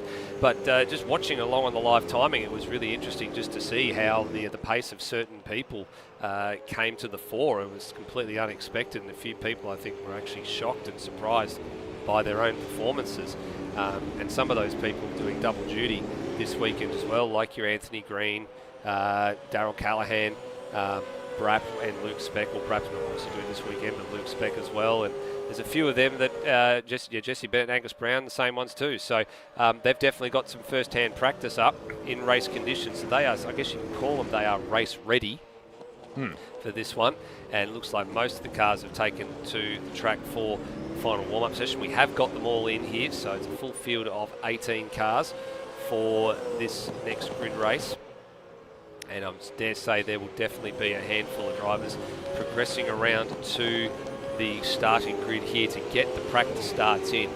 Now, the bit that I'm interested in here as well is not only the drivers that are going to be coming from the back of the grid, your Brenton Foley and Lewis Wedding, Brendan Ross, those sorts of drivers, but the ones that I'm going to be interested in is, well, Kurt Stenberg's actually going to be starting out of what is, I think, 12th place. So he's actually kind of lucky that there wasn't any more cars in the field than what there were in that 13-car grid race a few moments ago, because he could have been starting right off the back, and so therefore he actually doesn't have to worry too much about 5 or so extra cars to try and get through. But the important bit for him is he's actually got some pretty reasonably quick drivers, Brenton Foley, Brendan Ross, directly behind him, who are also going to be competing for the same bits of tarmac that he is in the opening couple of laps. So that's going to be interesting to see how all the teams, they're all in the same Discord, and how they actually communicate with each other. I think that's the important piece that I'm going to be looking out for in the opening laps, is how do they work together as a team to get through the field and move their way forward. Yeah, and there's going to be we talk about the idea of, for example, there's a battle for second place, and should the drivers battle for second place, or should they work together to try and get up to the first place and then have a 3-car battle? Potentially going to be a similar thing between some of the guys at the back who should be up the front, but are going to try and compete between themselves to be the one that leads the race to the front, as opposed to maybe just sit tight for 5 laps, all process through the field, and then you can all have your big fight at the front of the field rather than fighting at the back and leaving yourself very little time to make it through the field. But we might see that some of the guys. I don't expect it to happen, because again, we got a lot of seniority in the ranks in terms of driving experience in here that know where to pick their battles. But even with the guys they're racing against as they try and get through the field, there'll be some people that maybe someone like Jesse Bennett, as an example, potentially might look at the guys behind him and go and just sit there and have a big old gulp and go, I just don't want to die here, and we'll sort of very much wave the white flag and let them all through. But then you get someone who I made the point of earlier, someone like, say, Darren Kemp as an example. He's not racing for Enduros yet, at least, but I mean, someone Watson for Bathurst, I think, you could probably definitely use his unique talents on track. He's someone that if some of these guys come up to him, they go, well, no, this is a race full position. I'm in this position. You're going to have to take this off me. So that's going to impact the race to the front as well. I think some guys, like, for example, looking sort of through the list, Dan McDonald, probably, if he can get a good turn of pace, he's going to probably want to try and keep some of those positions. At the same time, he's a complete wild card to this, so he's probably not looking to make any enemies, so he might not be too hard to pass. But we look further up the field, Dane McKenzie, he's made friends of varying natures through some of the drivers that will be coming up through the field. So he might pick his battles there on some of the people he wants to race with, but he's racing for positions where he's entitled to make it as hard or as easy for them as he wants to make it. So yeah, I think that's going to be it's not quite a random grid, or it's not quite a full grid reversal, but in some elements, it's got the same energy as a random grid or a full reverse grid.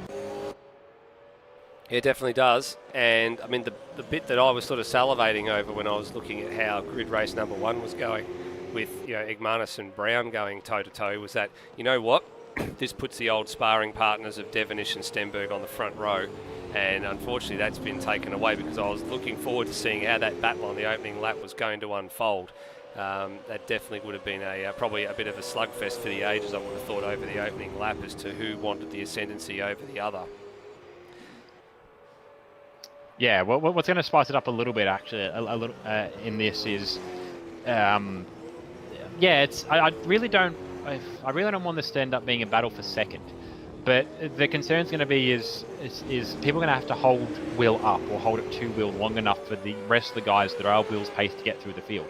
The easy one to get to him is going to be Tim Redmond, and perhaps Redmond might be the only one that actually gets to have a serious fight at Will. Because, yeah, Stenberg's coming not as far back, but he's still coming from, outside the top 10. And then we've got Ross, who's actually had a good turn of pace so far this weekend. Lewis Wedding coming in as well, who's, very interesting. Feels probably he's a bit washed up, and his qualifying pace wasn't the strongest, but he'll get better as the racing goes on. Yeah, there's a good chance it'll be not unlike we've seen the rest of the Supercars Championship this year, where Will kind of just steps away, and no matter how quick those guys are behind him, they're still seeing lap records, they just can't get to him in time, with it only being a 16-lap race. Yeah, you're right. That's a very important piece. It's about you've got to build that margin. If they get to a point, they need to get through the field quickly. If someone wants to hold a candle to those drivers that are out in front to really make a good fist of it. But yeah, the laps will evaporate very quickly if you don't manage to make your way through the field in enough time in a little grid race, or a short grid race like we're about to see coming up in about 3.5 minutes. But then the other half of the equation is tomorrow, and how long that race will be. There's probably bound to be a safety car or two at some point. There are pit stops. There's no mandatory number of pit stops like back in the day. Like this year, I think for the very first time in real life, they've actually scrapped the minimum rule on how many stops you have to make as a minimum in real life supercars, because of the change in Gen 2 to Gen 3 architecture and platform. But there never have been any mandatory number of stops that have to be made in an ASR Supercars enduro race. It's all just been down to, there's the driver minimum laps that everybody has to complete, and you guys have got to work it out from there. Each team's got to work out how they want to slice and dice it around how the laps go and how long your fuel range and that is. And like you look at tomorrow, when we're expecting somewhere around that 24 to 26 lap mark, the driver minimum laps is 52. So you could potentially get your first one driver in the car fairly early, get their laps out of the way. If you want to fuel save for a little bit and try and stretch that out on a hard tyre compound, if you can do it, you could potentially get one of your drivers out in 2 stints time and then hand over to your faster driver and be done with it. But if a number of drivers go for the soft tyre strategy, soft tyre's only going to last about 22 laps at best, as what we saw earlier in the development series last night. So you then got to think about, well, I might have to use the hard tyre, or I'm going to have to just put my, my not so quick driver in at some point, and just have to just keep going until not only have they got their minimum laps out of the way, but so you don't compromise the fuel strategy. Yeah, we're going to see how this plays out for tomorrow, because over a shorter distance race, even up towards the 200k big races we've run previously, the hard versus soft balance kind of still does favour the hard tyre, just by virtue of less pitting. But over a longer race, you only sort of gain one pit stop over the entire race. And the time you lose, granted, this is a good track to run on hard tyres, because a lot of it's granted the corner exit does matter quite strongly, but it's not a heavy tyre track. It's not a heavy sort of tyre dependent track where soft versus hards. Like, it's not like I say, a Phillip Island where you'd notice immediately you're on hard tyres and things refuse to turn in. It's less of an issue around here, and you probably sort of work your way around it with some setup tweaks. But yeah, I think we're at a position where I don't think the hard is a straight advantage, and I don't think the soft is a straight advantage either. We're going to probably see a sort of maybe even sort of an F1 thing where we don't see teams commit to a single tyre throughout the race. They will maybe start on a soft if either they're down the back, or if they're trying to make a good start of it and try and build up some spots, and then pit relatively early compared to the guys around them on the hards, pit a little bit earlier than the guys on the hards because they're pitting for tyres rather than for fuel. And then maybe then they'll jump on a hard tyre and they'll be a little bit off kilter with a strategy. But perhaps then, by virtue of being a little bit further up the field, they might then transition back right at the end of the race to sort of make up a little less the distance. And I've got to sit down tomorrow and look at the stint lengths people are aiming for to see how that affects them for the race. Whether then that brings into a soft tyre, maybe at the other end of the race, you have the guys that started on the hard tyres finish their race on like half fuel with a soft tyre to get a really good run right at the end of the race. Yeah, I expect there to be about 2 or 3 different strategies that a few teams will employ tomorrow. They'll have up their sleeve, they'll be working back from how far they can go, so they'll be working out, well, if the fuel length is 26 laps and a tyre is 22 laps, where do we want to stop? Do we need to throw a hard tyre in there? But they'll have a couple of options on the table as well, for the inevitable safety car that will probably rear its head at some point tomorrow, and work out, well, they have to jump into the pits at that particular point. Keeping in mind too that cars that do go a lap down tomorrow will be permitted to get their lap back under the safety car as well, provided that the field is not tardy. So as long as everybody that stops under the safety car period has managed to do so, they then turn around and get back onto the train as quickly as possible. Then the race control will let those drivers go through as quickly and efficiently as they possibly can. They just don't want to see too much, tardy behaviour, I think is probably the word for it. We don't want to see a number of drivers just, making their way at, ambling along at the back of the field just to try and save fuel or things like that. They actually want to be making sure that the whole field is compressed, so when they can actually release that field, they just release all the cars that need to go on a lap to get their lap back at the same time. There doesn't need to be 2 cars here, 3 cars there, and then some miss the start and some of them don't miss the start, and it becomes unmanageable to work out what cars are in what position. So that was a directive that had come through, was that everybody that needs to get their lap back, the whole field's pretty much got to be together before race control will give the order to say these cars are now permitted to get their lap back. Absolutely. All right, grid race number 2, not too far away. Another 16 laps for the drivers, and this one importantly, setting the grid for tomorrow's 129 lap and 400 kilometre race. Team cars off the front row. So the important bit here is, what can they do? Can they manage to build a gap and get away before the cars chasing them through the pack can catch up? Let's have a look at this grid, roadie. So, starting from pole position is Will Devonish, having taken advantage of the good work there by Cam Rutledge and the misfortune of others to start from pole position of Serie Engineering. Starting alongside him is the sister car, the 237 Green-Eyed Monster Tribute, with Noah Tara behind the wheel. Third is Dane McKenzie for Cyrus Esports by Serie. Good run there by Hayden Cuppett with his first podium in Supercars. Dane will be starting from 3rd position. 4th is Daniel Cox, the first of the 2 Bray Top Door Slammer Castrol Edge-based liveries for the Serie Anson Motorsport team. 5th is Kai Jones for Sideways Esports. He's had a good run, as has Ryan Smith in the first race for the grid, so they're setting themselves up very well for tomorrow at things go so far. 6th is Pete Savage. He'll be first time back in the Supercars grid this year, despite a previous signing earlier on in the year, and he'll be getting back used to things. Tim Redmond starting 7th in the pink Beyond Racing number 43. He'll have a good run, as well as will Nathan Higginson, who, according to Brendan Foley, is the fast Higo we've been waiting to see return from Phillip Island. 9th is Anthony Green, the first of the Amdot Racing CRE cars, with Darren Longman putting in the work in race 1, with Steve Warwick starting out of 10th, alongside with the work of Luke Speck in the number 45 PVF Engineering Commodore. 11th is Damon McDonald for Amdot Racing by CRE, and 12th is Kurt Stenberg, who's unfortunately suffered from a wheel failure for Zach Brown.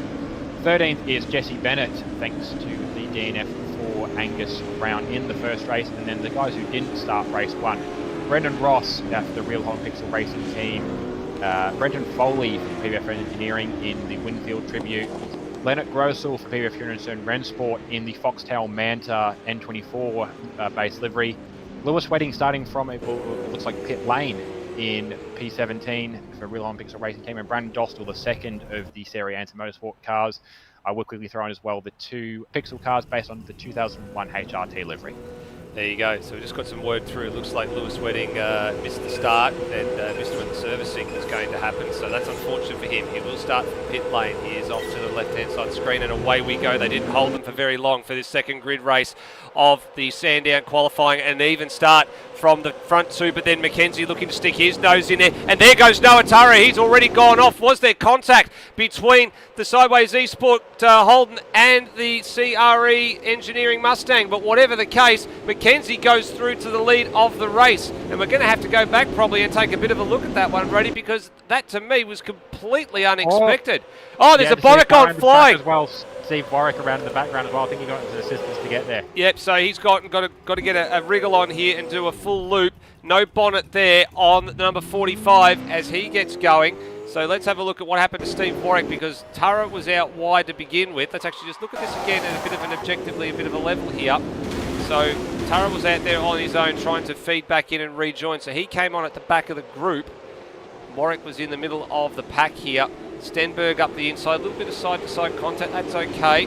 And then, I think he maybe just lost it there on his own. Well, come back to live pictures for a bit of safety car. We've got cars around at Sandown Road. We've got Anthony Green and Kai Jones recovering to the track. Yeah, we do too. So there are a few cars that are making their way back to the track. So Warwick looked like he actually went around on his own after all of that. So an early safety car here. It gives us a chance to go and have a look. And there's some damage on both cars. Look at them. They're both going to have to come to the lane. Green's gone straight on there, and I think Kai Jones is similar nature, yet into the lane, and Stenberg too. So yeah, so you want to go back and have a look at that on the replay. There was half a dozen cars involved in that one. Yeah, so we're actually seeing that right. We're just getting back to the pictures right now, just pulling that back up to the top of the hill. So here it was, heading down the hill into turn 6, 2 by 2. And Savage on the outside. Stenberg got into the back of Jones. And then some side-to-side contact. Redmond got taken out. Oh, and it's chaos, absolute chaos, heading down the hill there. And if one person's to blame for that, I think there was 2 by 2, but there was a nudge from Stenberg into the back of one of the other cars that was there, and that sort of looked like it kick-started the whole sequence of events. Yeah, it could be a bit awkward depending on the speed of the car in front. Perhaps maybe just a little bit less confident through the corner compared to Stenberg, who's always trying to recover off of how race 1 played out. That one will probably get reviewed later on, but for the moment what that has done is put several cars off the back of the field. What that's done is put Tim Redmond, Daniel Cox, Kai Jones, Steve Warwick, Kurt Stenberg, and Anthony Green. It's actually somehow Warwick, and it's actually not a favour for Lewis in that as well, because Lewis starting for the pit lane avoided all of that, and is currently on the back of the train. The only other cars in that train, as the train check up a little bit, I think we've just had an issue for Pete Savage, because he's going at a crawl. Yeah, so I'm keeping an eye on a few things at the moment. Actually trying to circle back and have a look at what happened to Noah Turra at the start of the race there as well, as Kai Jones is catching up to the back of the pack. So too is Daniel Cox. There's all sorts of things going on here at the moment. Yeah, I was just looking at Savage. I think a hardware issue, because he was idle on the run out of the Penrite Bridge, and the rest of the train was very confused because, of course, you can't pass the car in front, even if the car in front, well, you kind of can if the car in front is doing 10. But yeah, it took a while for the guys behind to figure out he had a problem. So slight sort of stretch accordion happening in the field there, as everybody was in front of Pete was able to pull away and the guys behind were stuck there for a bit. But he has rejoined the train now, Pete Savage, so he's going to be in 12th. He has. So just having a bit of a look here, and about to go and have a look at the replay of what happened at the start here. I've actually got some onboard footage here from Dane McKenzie. So here it is. This is where you saw Noah Turra go off the road. So good early reaction from the top two, but McKenzie had the best start of the lot. Tried to stick his nose there, backed out of it. I don't know if there was a little bit of wheel hop or a little bit of contact there, but I don't think there's much in that one, just looking at it from that angle. So it actually looked a lot worse than what it was, thinking maybe there was a bit of a nudge and moving off the track. But I actually think that maybe Turra just couldn't quite turn in. He was maybe a fraction too late on the brakes. So that'll be an interesting little decision that we need to take a look at probably post-race, but I actually don't think there's much in that one, Brody. Yeah, I think what we're generally seeing is just the different side of the pages. I did mention, a bit of the reverse grid energy, and it turns out I wasn't quite far off there. But yeah, just the different strategy. Race 1 didn't matter for much. It was just for the guys that perhaps didn't qualify where they wanted to try and sort of re-roll the dice and get a better outcome. But for the race 2, this sets the grid for tomorrow. This decides what side of the grid you're on and how far you are up it. And there is different intent, different energy in this one. A lot of guys, as I said, have put in their main drivers who are potentially a bit faster, but are definitely going to maybe not back out quite as easily. And I think that's what we're seeing is some drivers who, are going to commit because they've got to, because they're going to make some moves up. And that's what's leading us to the positions that we're in at the moment, where we're still under safety car and we've just watching the back of the train. Kurt Stenberg did actually pit for damage, but he seemed to be back in the pit lane again. So perhaps maybe going to grab a fresher set of soft tyres, just to try and keep these tyres in that good window as he gets to the end of the race. Yeah, so I'm keeping an eye on a few things, and you're right, he's one of them that's in there at the moment. So just keeping an eye on how things are at the moment. So just running through the order. So Devonish started off of pole, so he is currently back in the lead. He wrestled that away from Mackenzie before the safety car came out. So Mackenzie himself in second place on the road, up 1 spot. Nathan Higginson has moved up 5 spots since the start of the race, so he's had a fairly handy start in all of this. Brenton Foley is up 11 spots after avoiding all the chaos that was in that one as well. Brandon Dostal is up 13 spots from the back of the grid, plumb last, and is up to 5th. So there's a lot of movement already in here, and it doesn't stop there. You've got Jesse Bennett, the Skill Issue Racing entry. He's up 7. So he's been a big beneficiary of this as well. Dame McDonald, who's in the Paint Doctor car, he's moved up 4 spots. And then Brendan Ross is up 6. So he's moved up from the back of the grid to 8th as well. Noah Tara, the big loser, down 7. Leonard Grossel, he's moved up 6 spots. And then you've got Lewis Wedding behind him, who's moved up 6 as well. So all big beneficiaries of that melee into Dandenong Road. Yeah, an interesting thing actually looking at it, Kurt Stenberg might end up missing the start by virtue of his pitting. He's getting very close as the field's now coming around the final consequential corner, getting set up for the run to the line to restart this race. Stenberg's going to hit the back of the pack at speed. If he keeps going this way, there is a race control penalty being issued there for Pete Savage, but that should be cleared at this particular point. I don't think there's anything wrong with where he is as we go back to racing under green flag condition. Devonish with the shot out in front. Higginson now having to do some defensive work behind from, I believe that's Brenton Foley there, having a bit of a look at Higginson going around turn number 1, and he's going to get the move done. Is he down into the chicane? Actually, I just noticed around the background as well, Daniel Cox was tipped off wide. Yeah, sorry, I missed that move at the front because I was watching what's happening at the back. Oh, Foley didn't quite get the move done, but he's pressuring Higginson all the way up the hill. Yeah, and even if we got Quick Higo here, Quick Higo probably... Oh, he's probably got the line match of Foley, and Foley also, again, you mentioned he's up a lot of spots. They're both trying to get full advantage of this, sort of make hay while the sun shines before they have to worry about the likes of Brendan Ross, Lewis Wedding, Kurt Stenberg coming back through the field at points later in this race, but very much trying to take advantage of what's available to them. Certainly is, and still can't get that move done, Foley. So good restart here out in front. Devonish clearing off with Mackenzie in tow. They have left this next group of cars like absolutely in their dust at the moment. There's nothing going on there as Higginson still defending from Foley, heading down into turn number 1. Unsurprisingly, Stenberg, who hit the back of the pack at speed, he's got the fast lap. Higginson, mistake, goes wide at 1. Now he drops the spot to Foley. That's the opportunity Foley wanted. Absolutely, yeah. Foley, seasoned professional, just sitting there on the back, just sort of waiting for trying to coax Higo into be the one that makes the move that actually makes the pass happen. And in the end, they're sort of worried Higo out of the position. Higo's next challenge now is Brendan Dostal, who you mentioned, one of the big gains, but Dostal's sort of very much a fish out of water at this point, being this far up the field in Supercars, getting a bit of a nosebleed up there, Brandon Dostal. very much probably trying to consolidate positions. He's got Jesse Bennett behind and Darren McDonald, who are in a similar spot. So this little train behind Higo are probably not going to be a big threat to him for the next couple of laps. No, but the one that I'm looking at the moment, Lewis Wedding tucked in behind a bunch of the Development Series competitors, in behind Jesse Bennett and Damon McDonald as well. So he's going to look to try and tiptoe his way past these two at some particular point. Seasoned veteran, although he's not going to do it by clouding the curve there at turn number 12. He's then going to lose a little bit of ground, but he will make that back up in the slipstream here.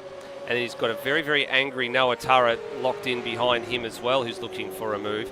As Higginson's not given up the fight with Brenton Foley just yet. He has not conceded that third place is over and done with. He wants that podium finish in this race. They want grid position number 3 for tomorrow. Yeah, just jumping quickly to sort out the penalties, because unfortunately we've got all the guys who normally handle that in the race at the moment. But yeah, a couple of penalties to be cleared from that start. Yeah, no, letting you take care of that one on my behalf as well. So that was great. I only saw the one for Pete Savage. I didn't realise there were a handful of others that had popped up as well. So Wedding still tucked in here behind the pair of Mustangs, and with Turra up behind him. Wedding with a big send down at turn number 9, and I reckon that might have been a yellow flag out there too, because Higginson was out in the weeds, so there might potentially be a pass in the yellow there, but maybe nothing Wedding could do about it. What happened to Higginson? He has had an off somewhere, or he's made a mistake. He has actually fallen right back now down to 12th place. Stenberg's gone through, so too Savage, and a bunch of others, and Redmond's looking at the back of the sister team car, now heading down into turn number 1. So Higginson with a rough couple of corners, and he's being absolutely mugged here, as now Stenberg makes his choice. And he goes wide at turn 1 and drops the spot back to Savage. So there's a lot of action stations here outside the 10. Yeah, little spot buys very well. I went back quickly to have a look at Higginson. He threw it over the curb on the right-hander coming down the hill, and that's got his car all out of shape, bobbled off the left curb and ended up in the wall as a result. But yeah, he's very much sort of trying to get back into the saddle, get back into the zone now. He's got Tim Redmond to chase up the back straight, which will help. Kurt Stenberg trying to make his way through. Next car for Kurt Stenberg is Pete Savage, and these two have a bit of a history as well. Yeah, well, they were duking out just a few moments ago until Stenberg went a bit wide at turn number 1. There's about 3 cars that went wide of turn 7, heading over the back of the hill, heading down into Dandenong Road there. I think it was Higginson. There was one of the Pixel cars, which I think is probably Ross, and I think it might have been Kai Jones as well, all went too wide. And Savage, and you're right, the two West Australians in Stenberg and Savage are going to go toe-to-toe here for the next couple of laps. This has become very, very heated very, very quickly. It has, yeah. I'm looking at cars moving positions up the front as well. I think it's Noah Turra potentially looking for a move on Damon McDonald, which is just gone and done. And these guys very much, Pete's sort of checking up a train now, which is keeping Leonard Grossel safe as he's trying to make his way through on Damon McDonald as well. Rita Ross goes for a wild ride. He went past Higginson and he is out of business and is going to have to recover to the track there. He was down the inside of Ross, but he just backed it in way too hot into turn number 1 and unfortunately went for a wild trip across the grass, and he is now plumb last. So the highs of how they went really, really well in qualifying trim and in race trim have unfortunately come undone for the crew of the number 88, or actually 888, sorry. Yeah, no, the worst part actually is he made the corner fairly well. He was a bit deep into the corner, but it was more actually what got to him was the getting on the curb on the exit and then just lining the wheels up. I think we brought out a little bit of grass as well, but it was just touching the curb, lining up the rear wheels, which is what spun him sideways, and trying to catch it, he oversteered and sent himself across the grass. But yeah, still a little train forming behind Pete Savage now. Kirstenberg actually sort of broken away in reverse sort of from him actually a little bit, because they've sort of calmed down for 5 minutes and they've all now caught up to Leonard Grossel, and Damon McDonald is now heading his own train. Yeah, Damon McDonald's got head of the control of the train just behind this group of cars here, with Wedding finally getting past Jesse Bennett and the paint doctor machine there of Damon McDonald, and then Noah Turra slowly making his way through as well. But yeah, here is the next train. So McDonald doing his best to hold his own and keep ahead of Grossel, who himself has got the angry West Australians and the flying Kiwis behind them as well. And this could get rather interesting in the closing stages of this race. Down the road, the hill they come into Dandenong Road for the 10th time. So still another 6 laps to go, and still a lot to play out in the backside of this top 10. Grossel Leaves the door slightly open there for Savage, who in turn left the door open on the opposite side for Stenberg, and there's some contact there, and the West Australians trade paint heading through the last couple of corners, and now Redmond looks like he's going to take the advantage heading down the front straight here, heading down towards turn number 1. Has he got anything? No, he backs out of it. I think he's got, has he got Stenberg alongside? I think he does. Oh, there goes Stenberg! Exit stage right! I'm not sure what happened there. He was very loud to brakes. I didn't think he was far enough up to try and make a move. I'm not sure what that was, but pinched a brake, slid it through the corner, and caught it out the other side. But yeah, that was something different. But I was going to mention the swap bars everywhere, because just back from this is also an angle battle. And there goes Higginson. Yep. I was just about to talk about it. And the inevitable has just happened. Higginson goes around. The bit that I was interested in was what on earth happened at turn 1, because Redmond was in the process of taking advantage of Stenberg and Savage exchanging paint. We were on board when this happened, and I was looking around going, where's Stenberg? Is he there? Is he there? And all of a sudden, this happened. Oh, it's so close to wiping out the back of the Pepsi Max Mustang too. Yeah, I was just looking at that battle pack we were going to look at earlier. Some angry stuff going on right now. So very much Sheep Station's over 14th place right now. But yeah, it's definitely a complete change of attitude from race number 1. There's everybody's fighting for every position, as if every position is worth money. Yeah, that's right. I mean, this is like development series last night a little bit, isn't it? Grossell now looking down the inside of the Paint Doctor machine. At the same time, Redmond's getting very interested in the back of Savage. So is Grossell going to go around the outside here of McDonald? He does, so he gets that move done, and that can probably, and that'll break him clear. He will now fully pull away from this group, and I don't think he'll get to the back. He'll probably get to the back of Jesse Bennett in enough time, but he's now broken away from this little angry beehive. Yeah, the interesting interchange happening here is there's some guys that have, like we saw with Grossell and Savage and Stenberg. Savage and Stenberg obviously have a history. Grossell has a history with really neither of them, having only started in Supercars this year. He's very much unfamiliar to the way that the way that they like to race each other and how they're racing him in turn. But McDonald just made a mistake at the top of the hill. Yeah, he did as well. He's let through Savage and Redmond. He's also let through Stenberg here as well. So that answers that little question. That the little cork in that champagne bottle has finally been released.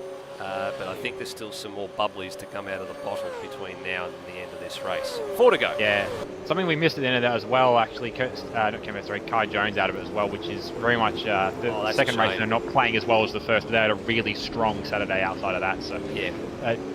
Best thing they can do is look forward to Sunday, knowing how well they did tonight. Yeah, they're going to be one to watch tomorrow, I think, as well. They've got a good pairing in that car. Ryan Smith and Kai Jones have definitely got some pace, so keep an eye out for them tomorrow.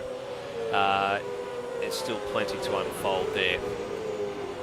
Front of the field is actually quite settled down a little bit here. Will Devonish has got better part of 1.5 seconds in his pocket over Dane McKenzie, so a little bit of a change at the front, something that was a little bit unexpected with the sister car to the CRE Race Engineering number 151 dropping out of it early on, as Devonish drops the marker down again by another couple of hundredths, so down into a 7.9, fastest race lap I think that is all night actually.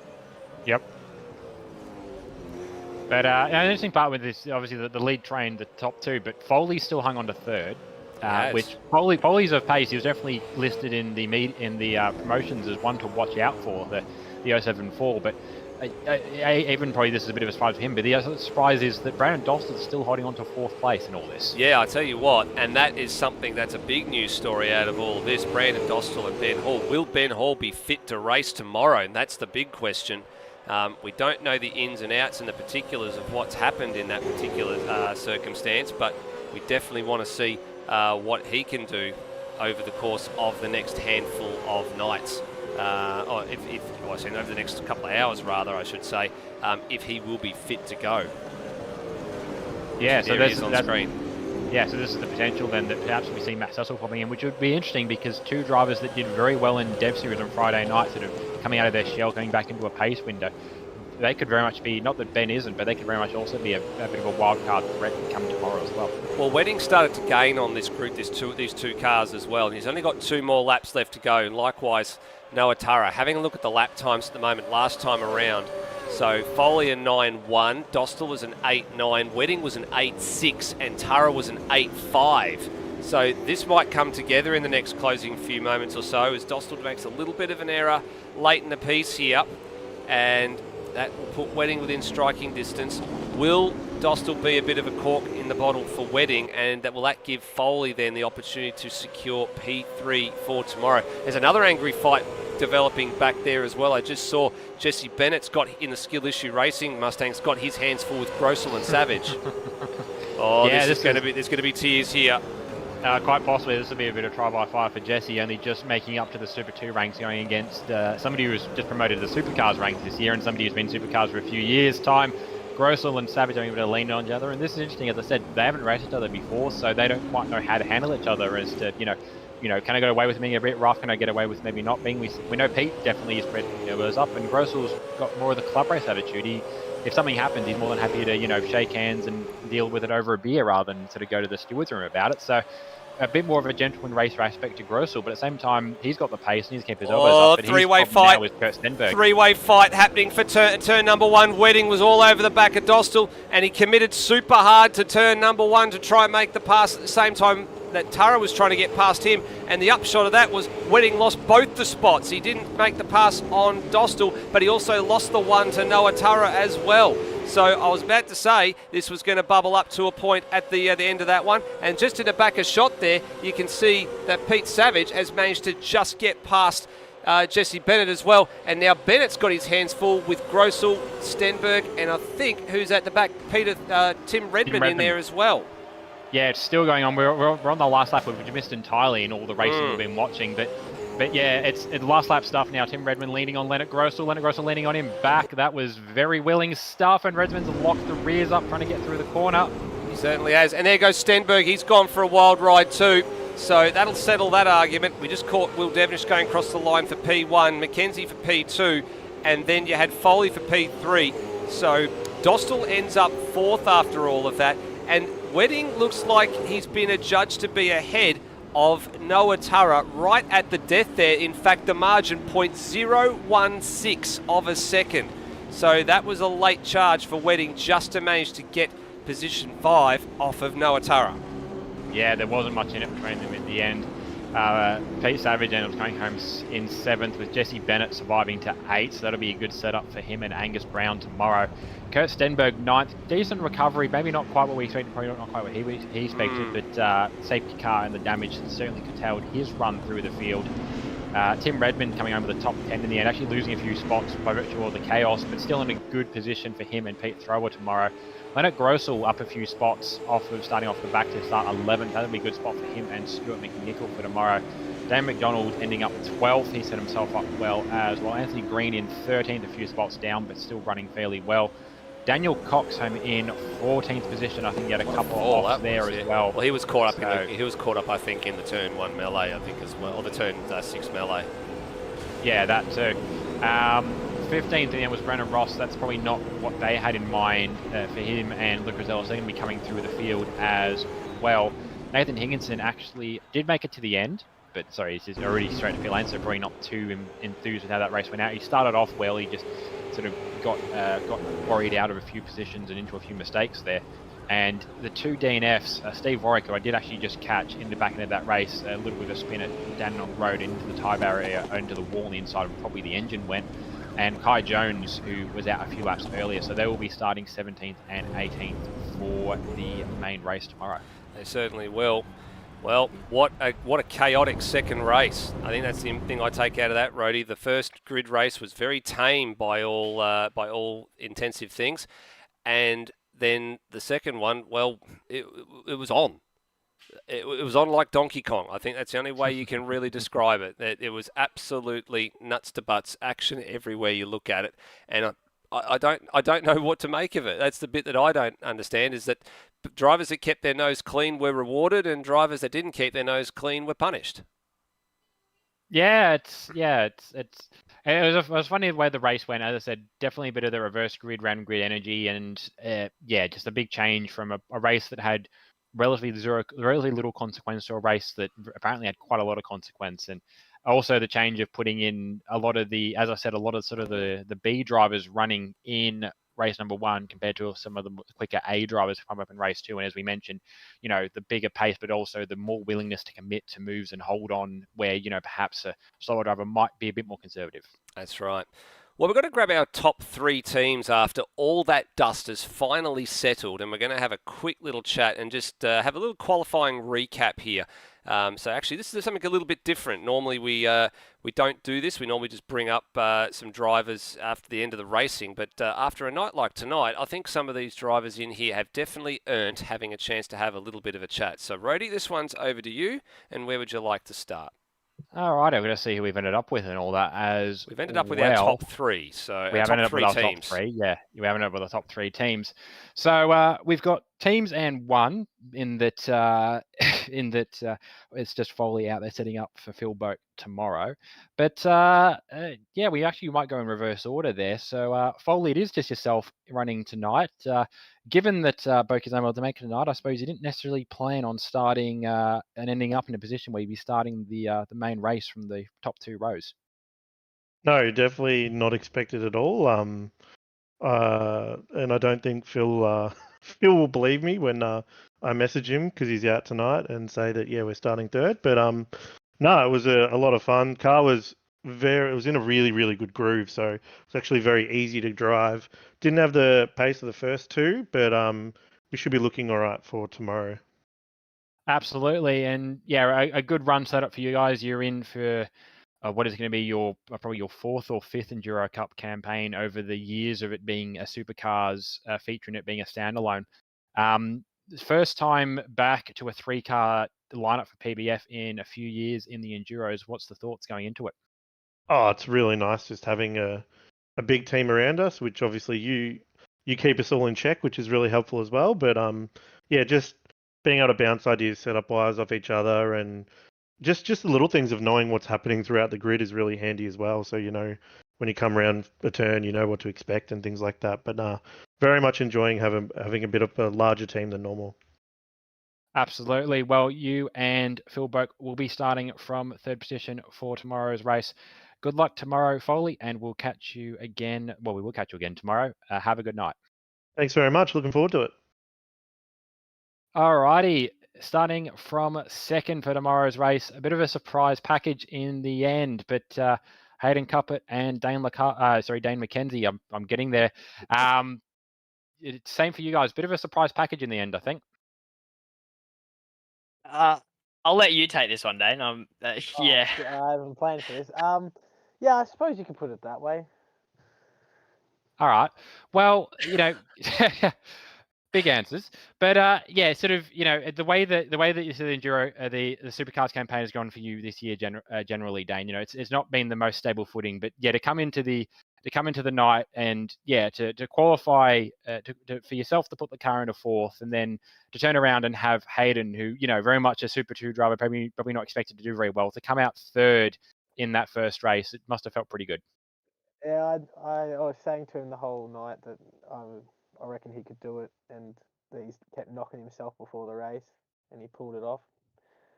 So absolutely. I was honestly hoping to finish top 10, to be honest, and sort of just got in a groove, and Dane was in my ear. Fair enough, and I'm going to swing over to you for the next one then, Hayden, just to keep it fresh. Well, obviously having Dane set you up for a 4th place start, coming home in 3rd. Was there any between the pair of you, was there any sort of mind that you go one better, or you were a little bit worried coming into the start of the 2nd race? I said a few words that shouldn't be broadcasted. I'm not going to lie. I was very scared getting put against people that are main game 100% of the time. Me being my little Super 2 self, felt a bit out of place, but I sort of just did what I needed to do and put laps together and came home 3rd. Fair enough. And I suppose then for the pair of you, what's the thoughts coming into tomorrow, given you're sort of in the nosebleed sections up the front? Have a crack and don't bin it. That's one way to put it. Fair enough. It's a good attitude to have. I'm a bit lost for words, to be honest. Probably not the best person to be interviewing right now, but neither am I. Well, the important stat. We were expecting 5th at best, not 2nd. Fair enough. Well, the important to walk away from is that whether it's classed as an official race for the stats book or not, Hato, that is your first podium in the ASR Supercars Championship.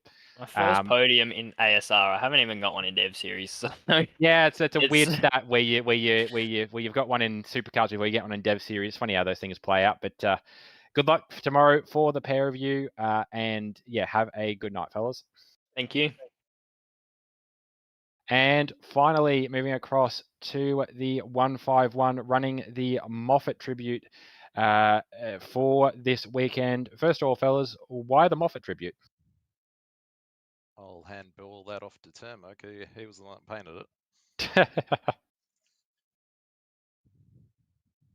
Temo? I don't know. Just thought retro livery. I'm thinking, no, let's just put a Mustang on a Mustang. Fair enough. That makes some sense. Alrighty. Yeah, you set yourselves up pretty well on the start. Maybe not the quickest at the start of the night. Obviously, Kurt Stenberg running out there in the front, and it probably was the expectation for that to go a lot of the way in race one, Termo, and then dramas for Zach Brown late in the race. Yeah, it's just one of those things that sometimes hardware can play thing in it, which can happen in real life. But take them when I can. Absolutely, and then Will, obviously setting you up on the front row. Not much needed from you there, but were you a little bit concerned, perhaps, with the energy of the field behind you off the start? Look, not really. We had a few CRE boys either beside me or behind me, so I think we were all going to play pretty nicely with each other.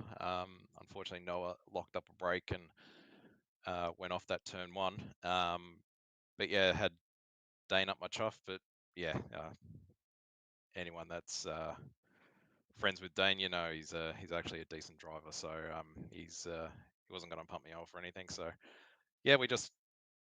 I think after lap 3, we got a gap and just kept with it. And yeah, it's. I know it was a vengeful race behind us, but we didn't really see it. It was pretty smooth sailing in that second one. Yeah, and that's one of the things the way it plays out. We didn't end up catching a lot of you guys either, but yeah, second in qualifying, 2 wins in the race. We're going to set you guys up very well for tomorrow's race. Good luck for tomorrow's race, fellas, and have a good night. Thanks, Roddy. Thank you.